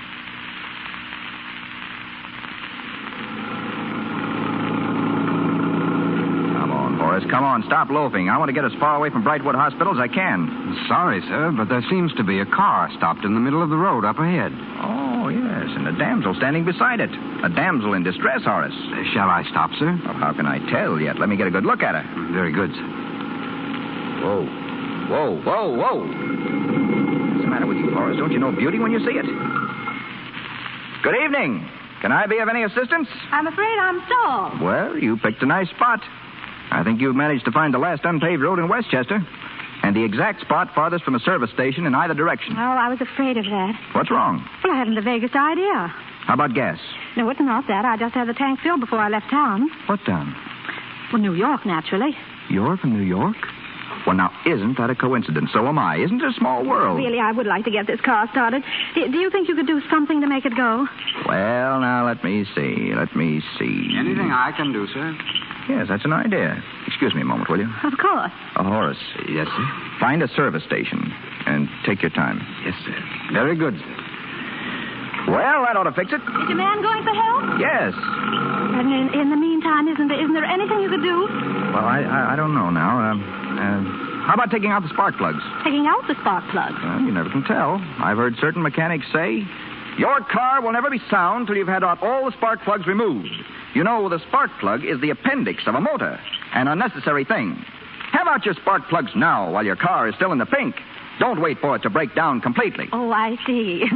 Oh, but I really have an appointment. Couldn't you do something? Maybe if you pushed it, it might kind of catch on. I'm ashamed to admit it, but I don't know a thing about motors. What do you say if we just sit here by the road and talk till the man comes back, huh? Well, I wasn't exactly counting on an evening of conversation in the open air. Oh, but what could be nicer? Where could you find a more completely charming spot than this? Look at that moon up there. I'll bet it's never been so round or so radiant as it is tonight. It is exquisite, isn't it? Exquisite. The moon. Oh, yes. I love nature. If you ask me, you were lucky to break down here in the center of Eden. I was lucky to happen along. Yes, you certainly were. You've been a big help. Well, I'm not much help, but they tell me I'm good company. Well, I'm sure of that. But you see, I'm expected somewhere else. Yeah, you know, I could like you. Really? Mm-hmm. Of course, I'd have to see lots and lots of you for a while to make sure. Oh, sure, you wouldn't want to make any mistakes. No, I hate divorces. And then there'd be the children to think of, too. What's your name? Was that important? Well, of course names are important. Suppose we didn't have them. Think of the mix-ups with everybody going around yelling, hey, you! Now, mine's Bob, if you're interested. Bob? Mm-hmm. If you're still interested, the last name's Merrick. Merrick? Sure, what's the matter? How far did you say it was to that service station? I didn't. Where are you going? I'm going to walk. Oh, now, wait a minute. You can't do that. You let me go. Here, what's the matter with you? Please. Now, listen, you can't walk out on me like this. I don't even know who you are. Would you really like to know? Of course I would. My name is Hudson. Mrs. Helen Hudson. Hudson? Then, you're Dr. Hudson? Yes. Oh, I'm sorry. I didn't know. I suppose you hate me. I don't feel anything toward you. Let me go, please.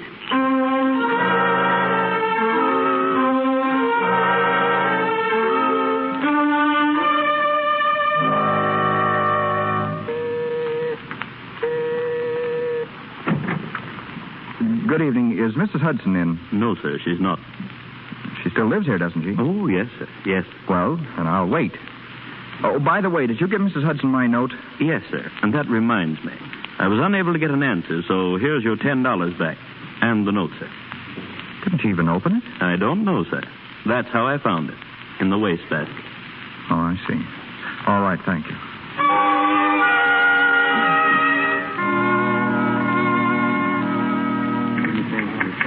The bank would like to do it, Mrs. Hudson, but I'm afraid we can't. Well, I know I'm overdrawn, but there ought to be a check-in from the hospital soon. Well, then I'd advise you to wait, Mrs. Hudson. Oh, very well. Thank you. Mrs. Hudson! Mrs. Hudson! I beg your pardon. Miracles do happen. Really? Yes, really. Here I stand looking at you. And a moment ago I was surrendering my last illusion, vowing to hate the world forever. Well, that's very unfortunate, Mr. Merrick, but I don't see how I could prevent you from doing that. Oh, now, wait, please. My car's just across the street, and I've got to speak to you. Let me take you home. No, I'm very sorry. Oh, for the love of heaven, melt, Mrs. Hudson. Unbend. Be human. Are you smiling? Are you actually smiling at me? I'm on the verge of shrieking in hysterics. Well, then come on before you change your mind.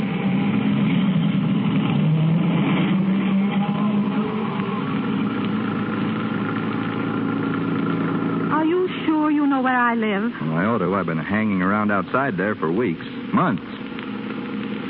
What was it you wanted to talk to me about? Oh, Mrs. Hudson, I had an amazing encounter last night. I ran into a man who preaches a theory that he learned from your husband. A theory that he learned from... Yes, from your husband. It seems that Dr. Hudson lived by theory, a profound formula for getting what he wanted out of life. Good Lord, of course he got you. Well, if I ever doubted it. Please, what are you talking about? What is the theory? Who is the man? Well, his name's Randolph. Randolph? Oh, yes. Yes, he's a stonecutter. Don't ask me how I met him. But we had a long talk. The theory is quite simple. Help people and don't tell, and you get the power to do the things you want to do. When you do things for people, they can't pay you back. Is that it? Oh, that's part of it. Because when they're ready to pay you... You've used it all up. Yes. Well, when this man Randolph began to talk to me, I thought he was nuts. I couldn't help trying it out, though. It didn't work at first, and then, just when I was about to give myself a loud, bitter laugh, this happened. What do you mean, this? You're merely taking me home against my will. And it seems to me you're going out of your way. What do you mean? Did I take the wrong turn back there? Well, somewhere, that's obvious. Now that you speak of it, this is an unfamiliar street. A street? I call this a country road. Yes, I guess you're right.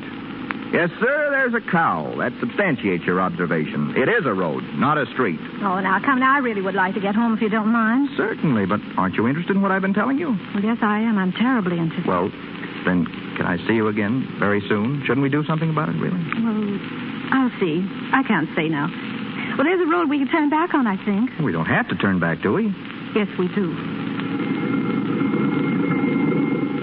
Now, there's a nice thing. What's the matter? Stop me if you've heard this one, but I think we run out of gas. Oh, I should have known this would happen. What are you doing? I'm getting out. You're not out of gas, and I'm not in the mood for any more fooling. You're behaving just like all those indignant, old-fashioned girls in the anecdotes, the ones who walk home. Well, I am indignant. Well, at any rate, you're not bored, are you? Well, are you going to drive me home now, or aren't you? Sure I am, but look at the view. It's positively Arcadian. Excuse me? Oh, now wait. I'll behave. Get back in the car. No. Mrs. Hudson. Look out! Look out! Helen! Pick her up! Get away. Helen! Oh, my God. Oh, she just stepped out in the road. I tried to stop. Here, quick, help me. We've got to get her to the hospital. Yes.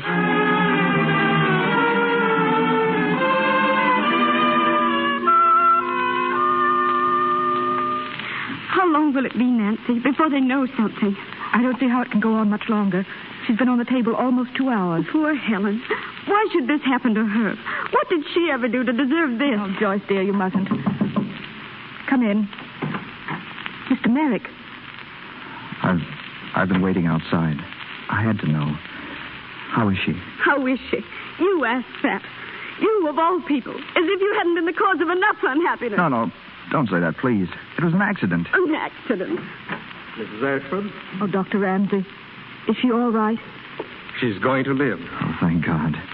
But, well, I'm afraid she'll never see again. Doctor. Never see. Do you hear that? Never see again. The rest of her life she'll be blind.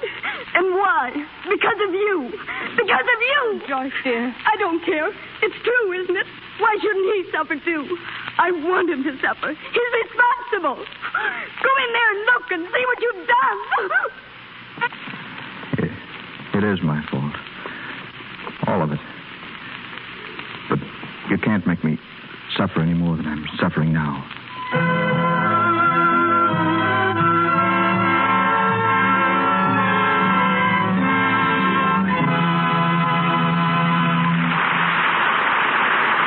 listen to Robert Taylor and Irene Dunne in the Lux Radio Theater's presentation of The Magnificent Obsession. Now, before we go on with our play, let's step outside to the stage door a minute. There's a blue roadster in the parking place behind the theater, and a pretty girl is in it. She seems a little annoyed. Good grief, Eileen. Where have you been? I've been honking this horn for 20 minutes. Oh, bah. I tried to get in to see Irene Dunne without a ticket, but no luck. They're all filled up. Well, a fine state you've got me in, waiting. I'm going out with Bill at 7:30. Now, how am I going to make it? Phooey. You've got plenty of time. Oh, have I? I was going to take a nap. I'm dead on my feet. Gosh, I'm sorry. But look, I'll tell you something that's actually better than a nap.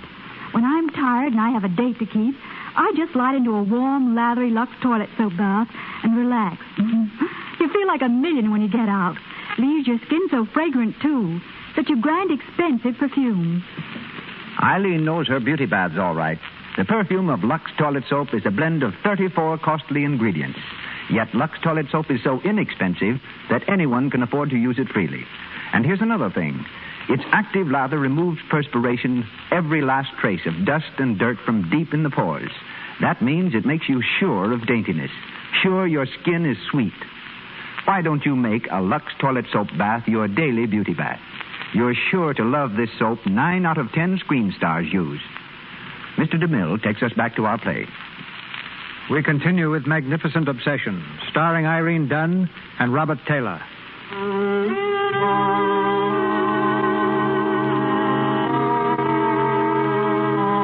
Months have gone by. Months during which Helen has learned to feel her way hesitantly through the darkness of her life. Months which have seen a complete change in Bob Merrick. We find him in Randolph's little cottage near the hospital. Randolph, the stonecutter, has been enlarging on a theory. The theory of Dr. Hudson's formula for happiness. Dr. Hudson was the best friend I ever had. He changed my whole life. How? Well, you see, for many years I was just an ordinary stonecutter, mechanically hacking out blocks with a compression chisel. But now, do you see this cast? I put it into marble. It's been accepted by the Metropolitan Museum. Well, it's beautiful. You say you did this just because of Dr. Hudson and this theory of his? His theory is a fact, my boy. A formula, precise and definite. You find people who need help, and you give them help. You mean money? Money's all right, and since you happen to have a lot of it. But other kinds of help are apt to be better still. But it must be given with absolute secrecy. And you must never let anybody repay you. I'm afraid it's way beyond me. Oh, it's really very simple. You've probably heard it many times. Now, in this Bible here, there's a page... The Bible? Oh, I don't think I... It's only a single page. Oh, I won't point it out to you. You must discover it for yourself. But the man whose life is recounted here by those who knew him was the one who originated this science of generating human power. And so successfully did he practice it that he is more alive today, burning in the hearts of men, than he was over 1,900 years ago when they nailed him to a cross. Well, then, if I help people and I never let them repay me, I can have anything I want? If you know what you want, my boy. Oh, yes, I know what I want. I want someone, and I want to help her, too. It complicates things, doesn't it?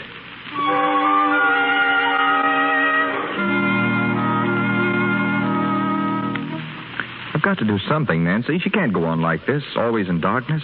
We've been doing things, Bob. There's somebody who can help her. There must be. If necessary, we'll comb the world. As a matter of fact, we were talking today about a man under whom Dr. Hudson studied. Dr. Brimmer. Do you think he could do something? There's a chance. Well, then get him, Nancy. We can't do that. He's in Berlin. Then she must go to him. She must go at once. That's not as simple as it sounds. It's very expensive. You can't stop on account of money. I can take care of that. Always ready to work your money miracle. Aren't you, Bob? What else have I to offer? Nancy, do you think I could see her just once? I don't know. She wouldn't have to know who it was. I just want to see her again. Well? She's teaching herself to read through her fingers. She takes her book to the park. She's there alone every morning. Thank you, Nancy.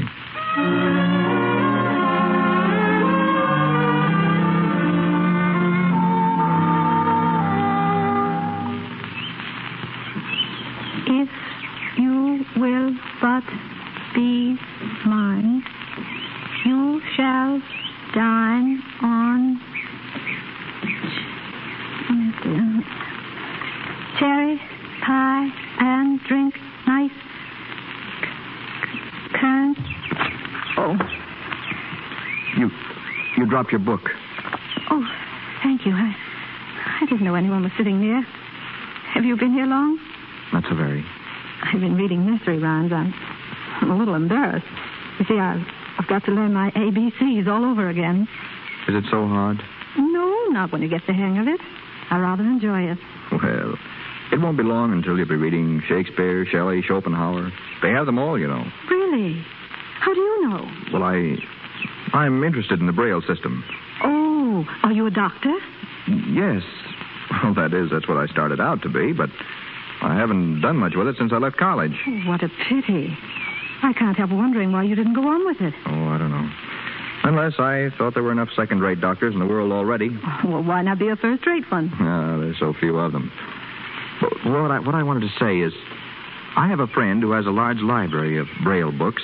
I know he'd be happy to let you have them. May I bring some tomorrow? Well, I hardly think tomorrow. Right now I have my hands pretty full with Mother Goose. Yes, of course. But I'll see you again. There's Yes. lots of time. Yes, what did you say your name was? Robert. Dr. Robert. Yes. Yes, well, thanks for your interest, Dr. Robert.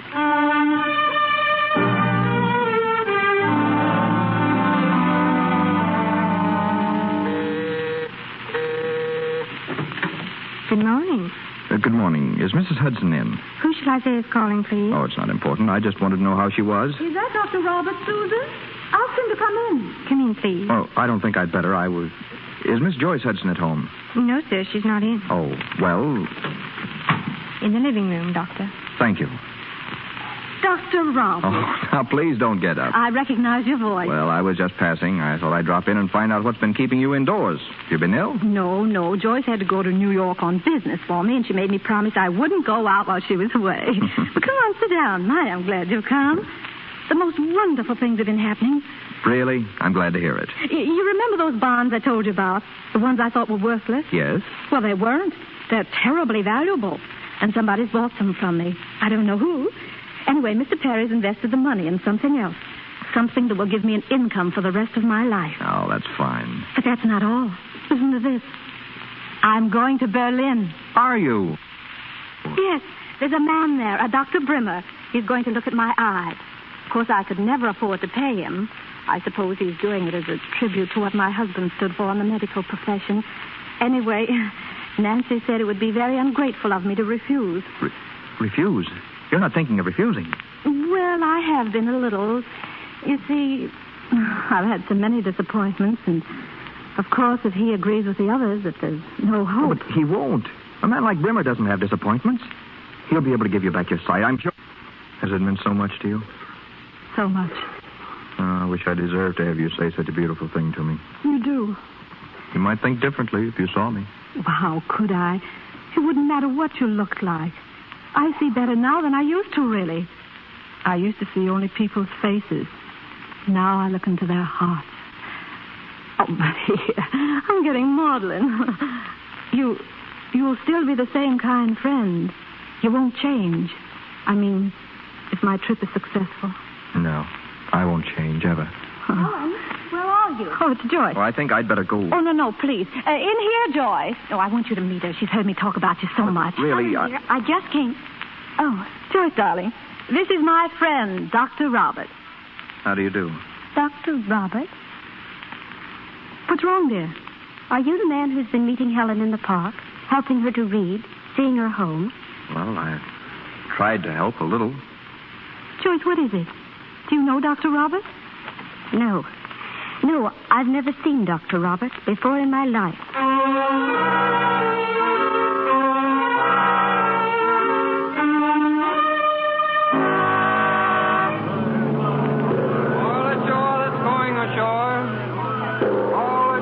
Goodbye, Joyce. Goodbye, Helen, dear. Goodbye, darling. Nancy, are you sure he hasn't come? Dr. Robert? I don't see him. Oh, perhaps he couldn't make it. Perhaps. I must go. Goodbye. Goodbye, Nancy. Bon voyage.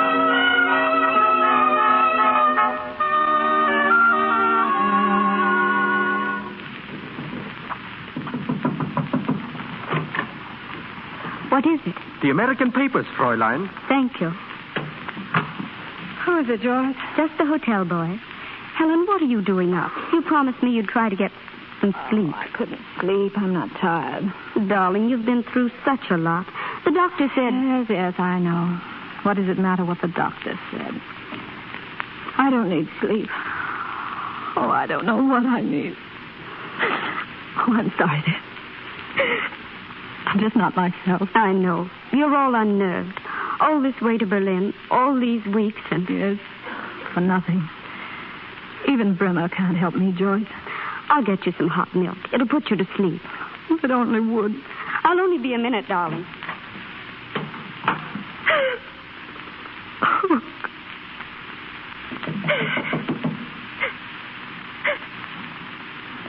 Come in. Who is it? Who is it, please? Is there someone there? Helen. Who is it? Is it Dr. Robert? Yes, dear. Oh, is it really you? I can't believe it. I hope you'll forgive me for just dropping in like this. Forgive you? How did you happen to come here? When you weren't at the boat, I didn't think I'd ever see you again. I had to see you, Helen. You didn't come all the way to Berlin just to see me. Yes. Are you glad? Glad. It seems as though you must have known how much I needed you. Has it been so bad? Days and days of waiting. And at last to learn there's no hope. I'll never see again. Oh, no. No, don't say that. You're going to see. With my eyes. That's why I came. Listen. You called me a friend once. Will you let me think you meant it? Will you let me sit with you, ride with you, be hands and eyes to you? Because I've nothing else to do the whole rest of my life but help you see whatever you want to see. Will you? Well, I couldn't be a burden to you. A burden. If I ever did a good deed in my life, if I ever thought a good thought, I'm rewarded now, if you'll let me. We'll forget all about doctors, shall we? Except me. I'm not much of a one. We'll start with Paris. Do you know Paris? Have you ever been there before? No, but I've always imagined it. Well, you're going to see it now. And London and Copenhagen and Switzerland. All the world, Helen. Through my eyes.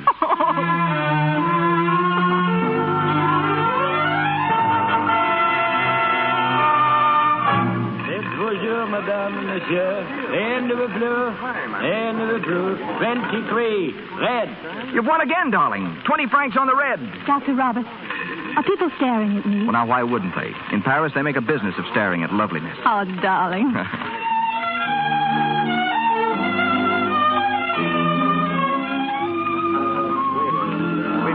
There's a crowd in the cafe, Helen, and tables with gaudy check cloths. Montmartre. I've dreamed of it. It's thrilling. And there's all Paris. Paris from the top of the hill, stretched out at your feet. Like a jeweled mantle. Yes. I can almost see it. Happy? Very. A moment like this on such a night. Could anyone say anything against the world? I couldn't. You couldn't hate anyone, could you, on such a night? No? You could forgive anyone, anything? I think so. Helen, could you forgive Bob Merrick? Yes. I forgave you long ago. You've known? I've thought so. At times, lately I was sure. Helen, I love you. You know that too, don't you? It's wonderful that you care enough for me to be so kind. I know now what you've done for me. Everything. About the money, the doctor. Well, it was only because I love you so much. You care for me, don't you, a little? You know I do. Then let me be with you always. Marry me, Helen. Marry you. And have you pitied because of me? No, don't say that, darling. Life with you is what I want. It's all I want. We'll be two of the happiest people in the world. I'm sure we ought to be. Oh, darling. How can I ever repay you for all this? You can't, darling. I've used it all up. What did you say? You've used it all up. No, it's nothing. Helen, there's something I want to tell you. Something that'll make you laugh, I guess. Do you remember that day in the park, the day you took me to be a doctor? I remember. Well, that day I decided to be a doctor. to become what you'd mistaken me for. And I've been doing it. I've been studying again. You've been... And you thought I'd laugh at that. Oh, my dear, that's wonderful. Well, I'm going to try. There's no harm in that, is there? Oh, and you'll succeed. I know you will. Well, I'm going to stay in Europe and work. And with you to help me. Help you? We'll be together, darling. That's the greatest help in the world. What are you thinking of? Nothing, dear. We will be together, won't we? Of course. Let's go home, shall we, darling?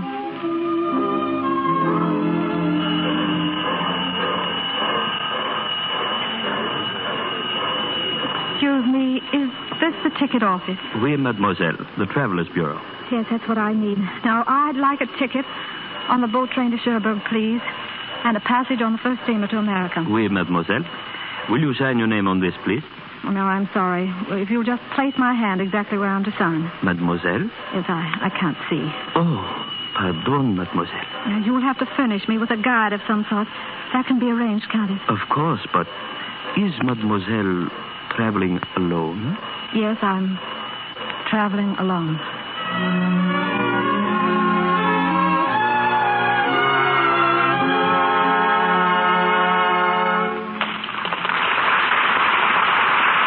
We pause for station identification. This is the Columbia Broadcasting System. This is KMX, Los Angeles, the voice of Hollywood.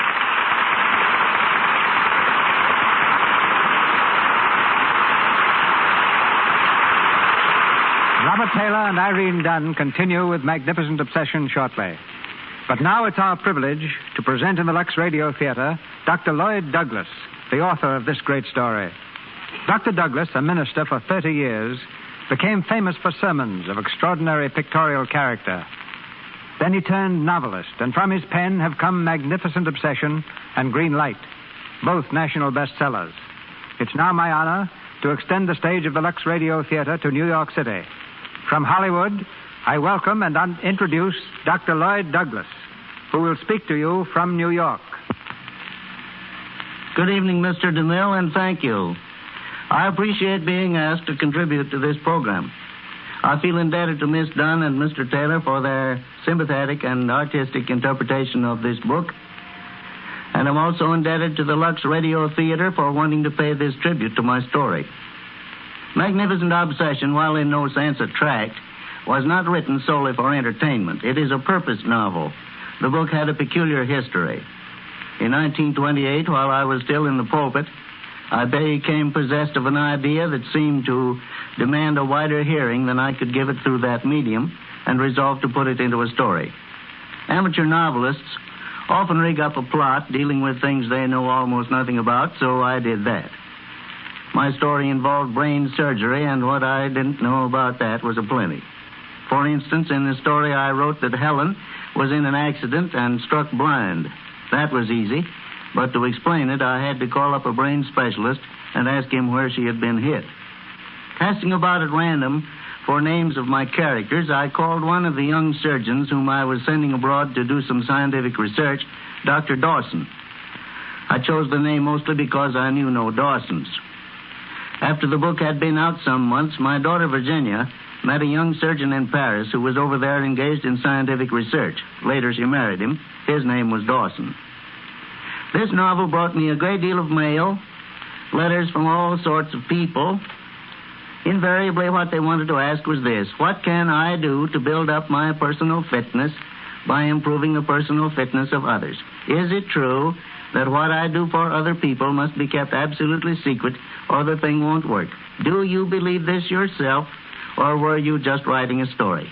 And then I would tell them quite honestly that I wasn't just writing a story for the sake of the story, and that the thing would work if they gave it a fair chance. Hundreds wrote that they had tried it and found it practical. They were always careful not to say exactly what they had done, for that would have been telling. Perhaps you may want to try it sometime. Goodbye. Dr. Douglas, you have our thanks. We're back now on our stage in Hollywood, where Irene Dunne and Robert Taylor resume the story of Magnificent Obsession.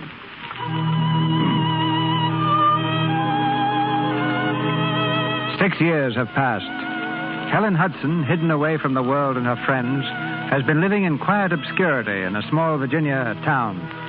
But her health has gone, and we find her now in a tiny hospital room where the nurse has been reading her a newspaper article. Go on, please. You mustn't excite yourself. Oh, I must hear the rest of it. Very well, but please don't try to move. When Dr. Robert Merrick returns to America next month, he brings with him the keenest surgical mind in the field of medicine. In 6 short years, his work has uncovered a startling array of new medical facts, dealing particularly with surgery of the brain. Oh, I don't think we should read any more. He's done it. I knew he would. I told him he would. Please. And now he's coming back. Dr. Robert. Dr. Robert Merrick.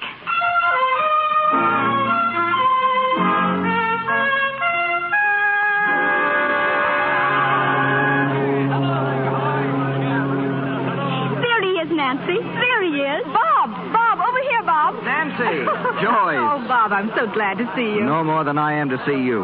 Where's your luggage? Oh, it's on its way to the hotel. Hotel? You're coming home with us. Come on, the car's over here.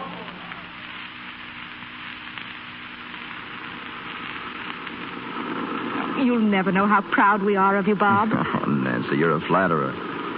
We've all been basking in your reflected glory. You see, we like to think that you sort of belong to us. Well, I do, Joyce. Nancy, you're my real friends. Oh, if you hadn't met me at the boat, I swear it wouldn't have seemed like a homecoming at all. It almost seems like old times. Yes. No, it isn't. Nothing will ever be like old times until I know where Helen is. You've never heard anything, Bob? No. And you? Nothing. We would have let you know. Yes, of course. Welcome home, Dr. Merrick. Thank you, Keller. Is Dr. Merrick's room ready, Keller? Yes, ma'am. Oh, there's a gentleman to see you, sir. Already? The price of fame. He's in the living room, sir. Excuse me, Joyce. Nancy. Of course. Dr. Merrick. Yes? I'm glad to see you back again. It's almost as though you've been sent, as you were sent to me before. Oh, I'm afraid I'm sorry. You don't remember me? My cottage. You came there and we... Oh, yes, of course. Oh, I knew I'd... you're the stone cutter. Of course. How do you do? It was rather a long time ago, and so much has happened. Yes. You've come a long way. I never dreamed that the path I pointed out to you would lead so far. What? Oh, please don't think I want to share your glory. I was only a medium. Oh, yes, I remember. You were working on, you had some sort of theory. Theory? Yes, expanding your personality. Getting power to get whatever you want by giving away your money and something about a page in the Bible, as I remember it. As you remember? You mean you haven't practiced it? No. But I've heard how much you've done for people, how you've helped them in the slums. Oh, that. Well, you see, I'd lost someone who meant a great deal to me. I was always afraid she might be alone, friendless. So, whenever I put out my hand to anyone, it was with the hope that maybe someone would do the same for her. You did it for a woman. Christ did it for humanity. That's the only difference. I feel more than ever now the real purpose of my visit. What is it? 2 weeks ago, I was called to Virginia to select the marbles for the state capitol. While there, I learned that the widow of an old friend of mine was in a dangerous condition, in a state of coma. The doctors say it's caused by a growth pressing upon her brain. The same growth, they felt, was the cause of her having been blind for many years. Blind? Who is she? Who is this woman? Helen Hudson. Helen? Are you sure? Nancy! Are you sure? I'm positive. Oh, thank God. Bob! Nancy, we found her. We found Helen. We found her, Nancy.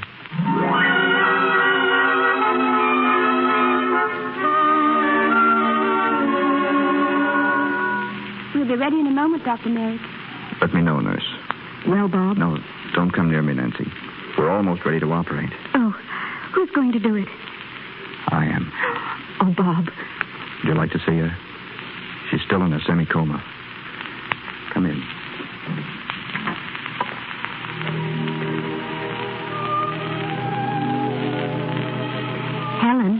Helen, dear. I must. She's speaking. It's raining.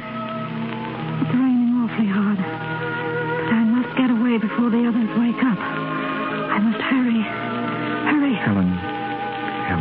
can hear me. It's Bob.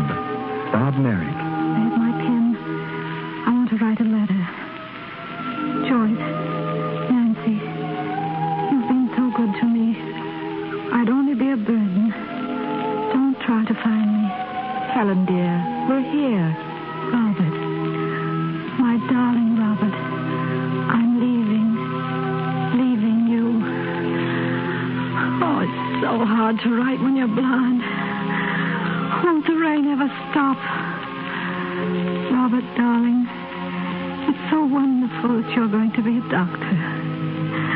Oh, I mustn't be in your way, a burden on you. I'm going away.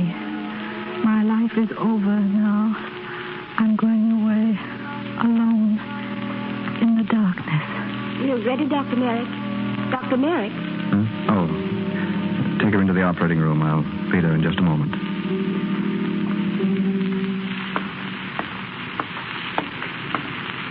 Dr. Merrick. Oh, Randolph. I've been waiting for you. Is it over? Yes. She's all right. She'll live. And her eye? I don't know. We haven't taken the bandage off yet. I'm going to do that now. God bless you, my son. Thank you. Oh, and Randolph.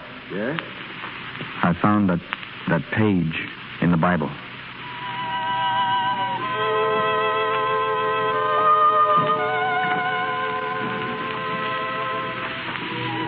Who's there? Is someone there? Don't move, Helen. Who is it? Is it? Yes, dear. Oh, Robert. Now, I'm going to take the bandage off your eyes. Oh.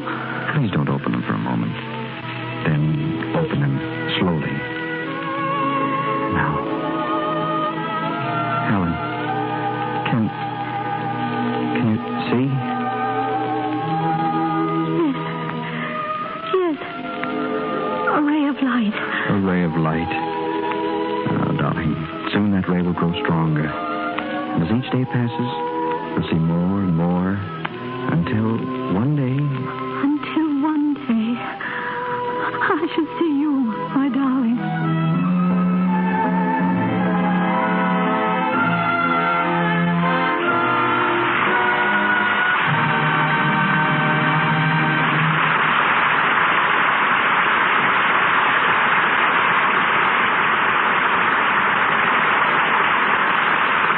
We close the covers of our play, but our microphone will bring back Irene Dunne and Robert Taylor before this hour's over.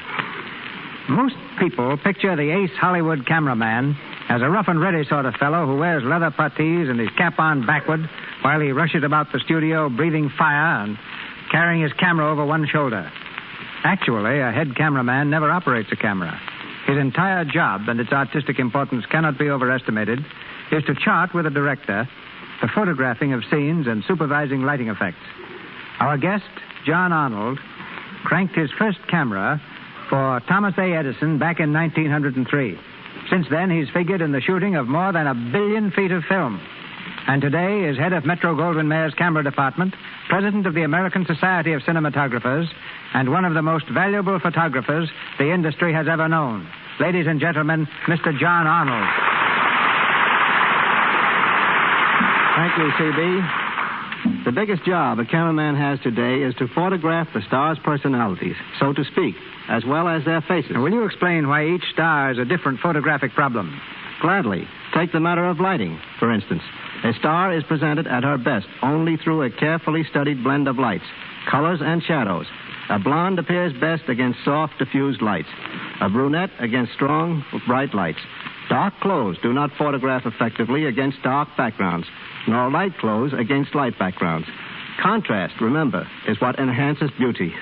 Psychology also plays a big part. The cameraman studies each star and also learns what color tone blends with her personality. For example, Jean Harlow, in Making Personal Property with Robert Taylor, was filmed under white lights, which go best with her fair complexion, and Myrna Loy under violet-tinted lamps in her latest picture, Parnell, co-starring Clark Gable. Lights also have great effect in creating mood. To emphasize the somber atmosphere of Robert Montgomery's new film, Night Must Fall, we use dim lights throughout the entire picture. Well, you've heard us make the statement many times on this program, John, that 9 out of 10 stars use Lux toilet soap. Yes, and I know it to be a fact. Then perhaps you can answer a question asked by several listeners. If the stars have perfect complexions, why is it necessary for them to use makeup in pictures? Because a star, when playing a scene, becomes so intent on what she's doing that nature plays a little trick on her. The blood either rushes to her face or rushes away from her face. She becomes flushed or pale. With makeup, this reaction is hidden. The only ones who don't actually need makeup are a few male stars like Robert Taylor, Clark Gable, and Spencer Tracy, whose natural tan takes its place. In fact, Mr. Tracy used no makeup at all in filming Captains Courageous. I assure you, no one appreciates a fine, clear complexion more than a cameraman, for then he's able to make full use of close-up shots that would reveal the slightest flaws in skin texture if they existed, makeup or no makeup. I've recommended Lux toilet soap to stars and extra girls alike for years. I know of nothing better or simpler to use for keeping a smooth, healthy complexion that's always ready for even the most candid camera. Many thanks, CB, and goodbye. Thank you for your candid opinion. Each week in the Lux Radio Theater, I look forward to this moment when I can introduce our stars as their real selves. And I know you share the particular pleasure I have in inviting two such personalities as Irene Dunne and Robert Taylor back to the microphone. Thank you, Mr. DeMille. And as for you, Bob, I want to say what a great thrill it's been to have played up a session against you again. The story means a lot to me, Irene. As a picture, it gave me my first big break, and thanks to your help, which meant just as much to me tonight as it did then. I've just learned, Bob, you're going to become a singer in your new picture, Broadway Melody of 1937. I'd hope to keep that a secret, Mr. DeMille. Sophie Tucker's been wearing herself out coaching me, so I guess I'll have to go through with it, after all. Well, there's no time like the present. Oh, no. There's only one singer on this program, and that's you, Irene. Now, what's it going to be? Oh, well, I don't know. Do you think it's a good idea, Mr. DeMille? A great idea. Why not a song from your new Paramount picture, High, Wide, and Handsome? Well, all right. I'll sing The Folks Who Live on the Hill by Mr. Kern and Oscar Hammerstein.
Great, Irene. Thanks, Bob. And now just a word about the people who are behind this program. I think we owe them a great deal, not only for the entertainment they provide, but for a beauty care so thoroughly reliable as Lux toilet soap. Water and Lux soap are all anyone needs to keep a clear, healthy complexion. I'm glad to say that. And sorry, I must say good night. Good night, Mr. DeMille. Come back soon, both of you. You've heard her on the screen, starring in such hits as Private Worlds, It Happened One Night, Cleopatra, The Bride Comes Home, and Maid of Salem. You've heard her 3 times from our stage, And next Monday night, your countless requests bring her back once again when the Lux Radio Theater presents Paramount's lovely star, Miss Claudette Colbert, in Hands Across the Table by Vinya Del Mar. With Miss Colbert in this delightful comedy is one of Hollywood's favorite sons, Mr. Joel McCrea.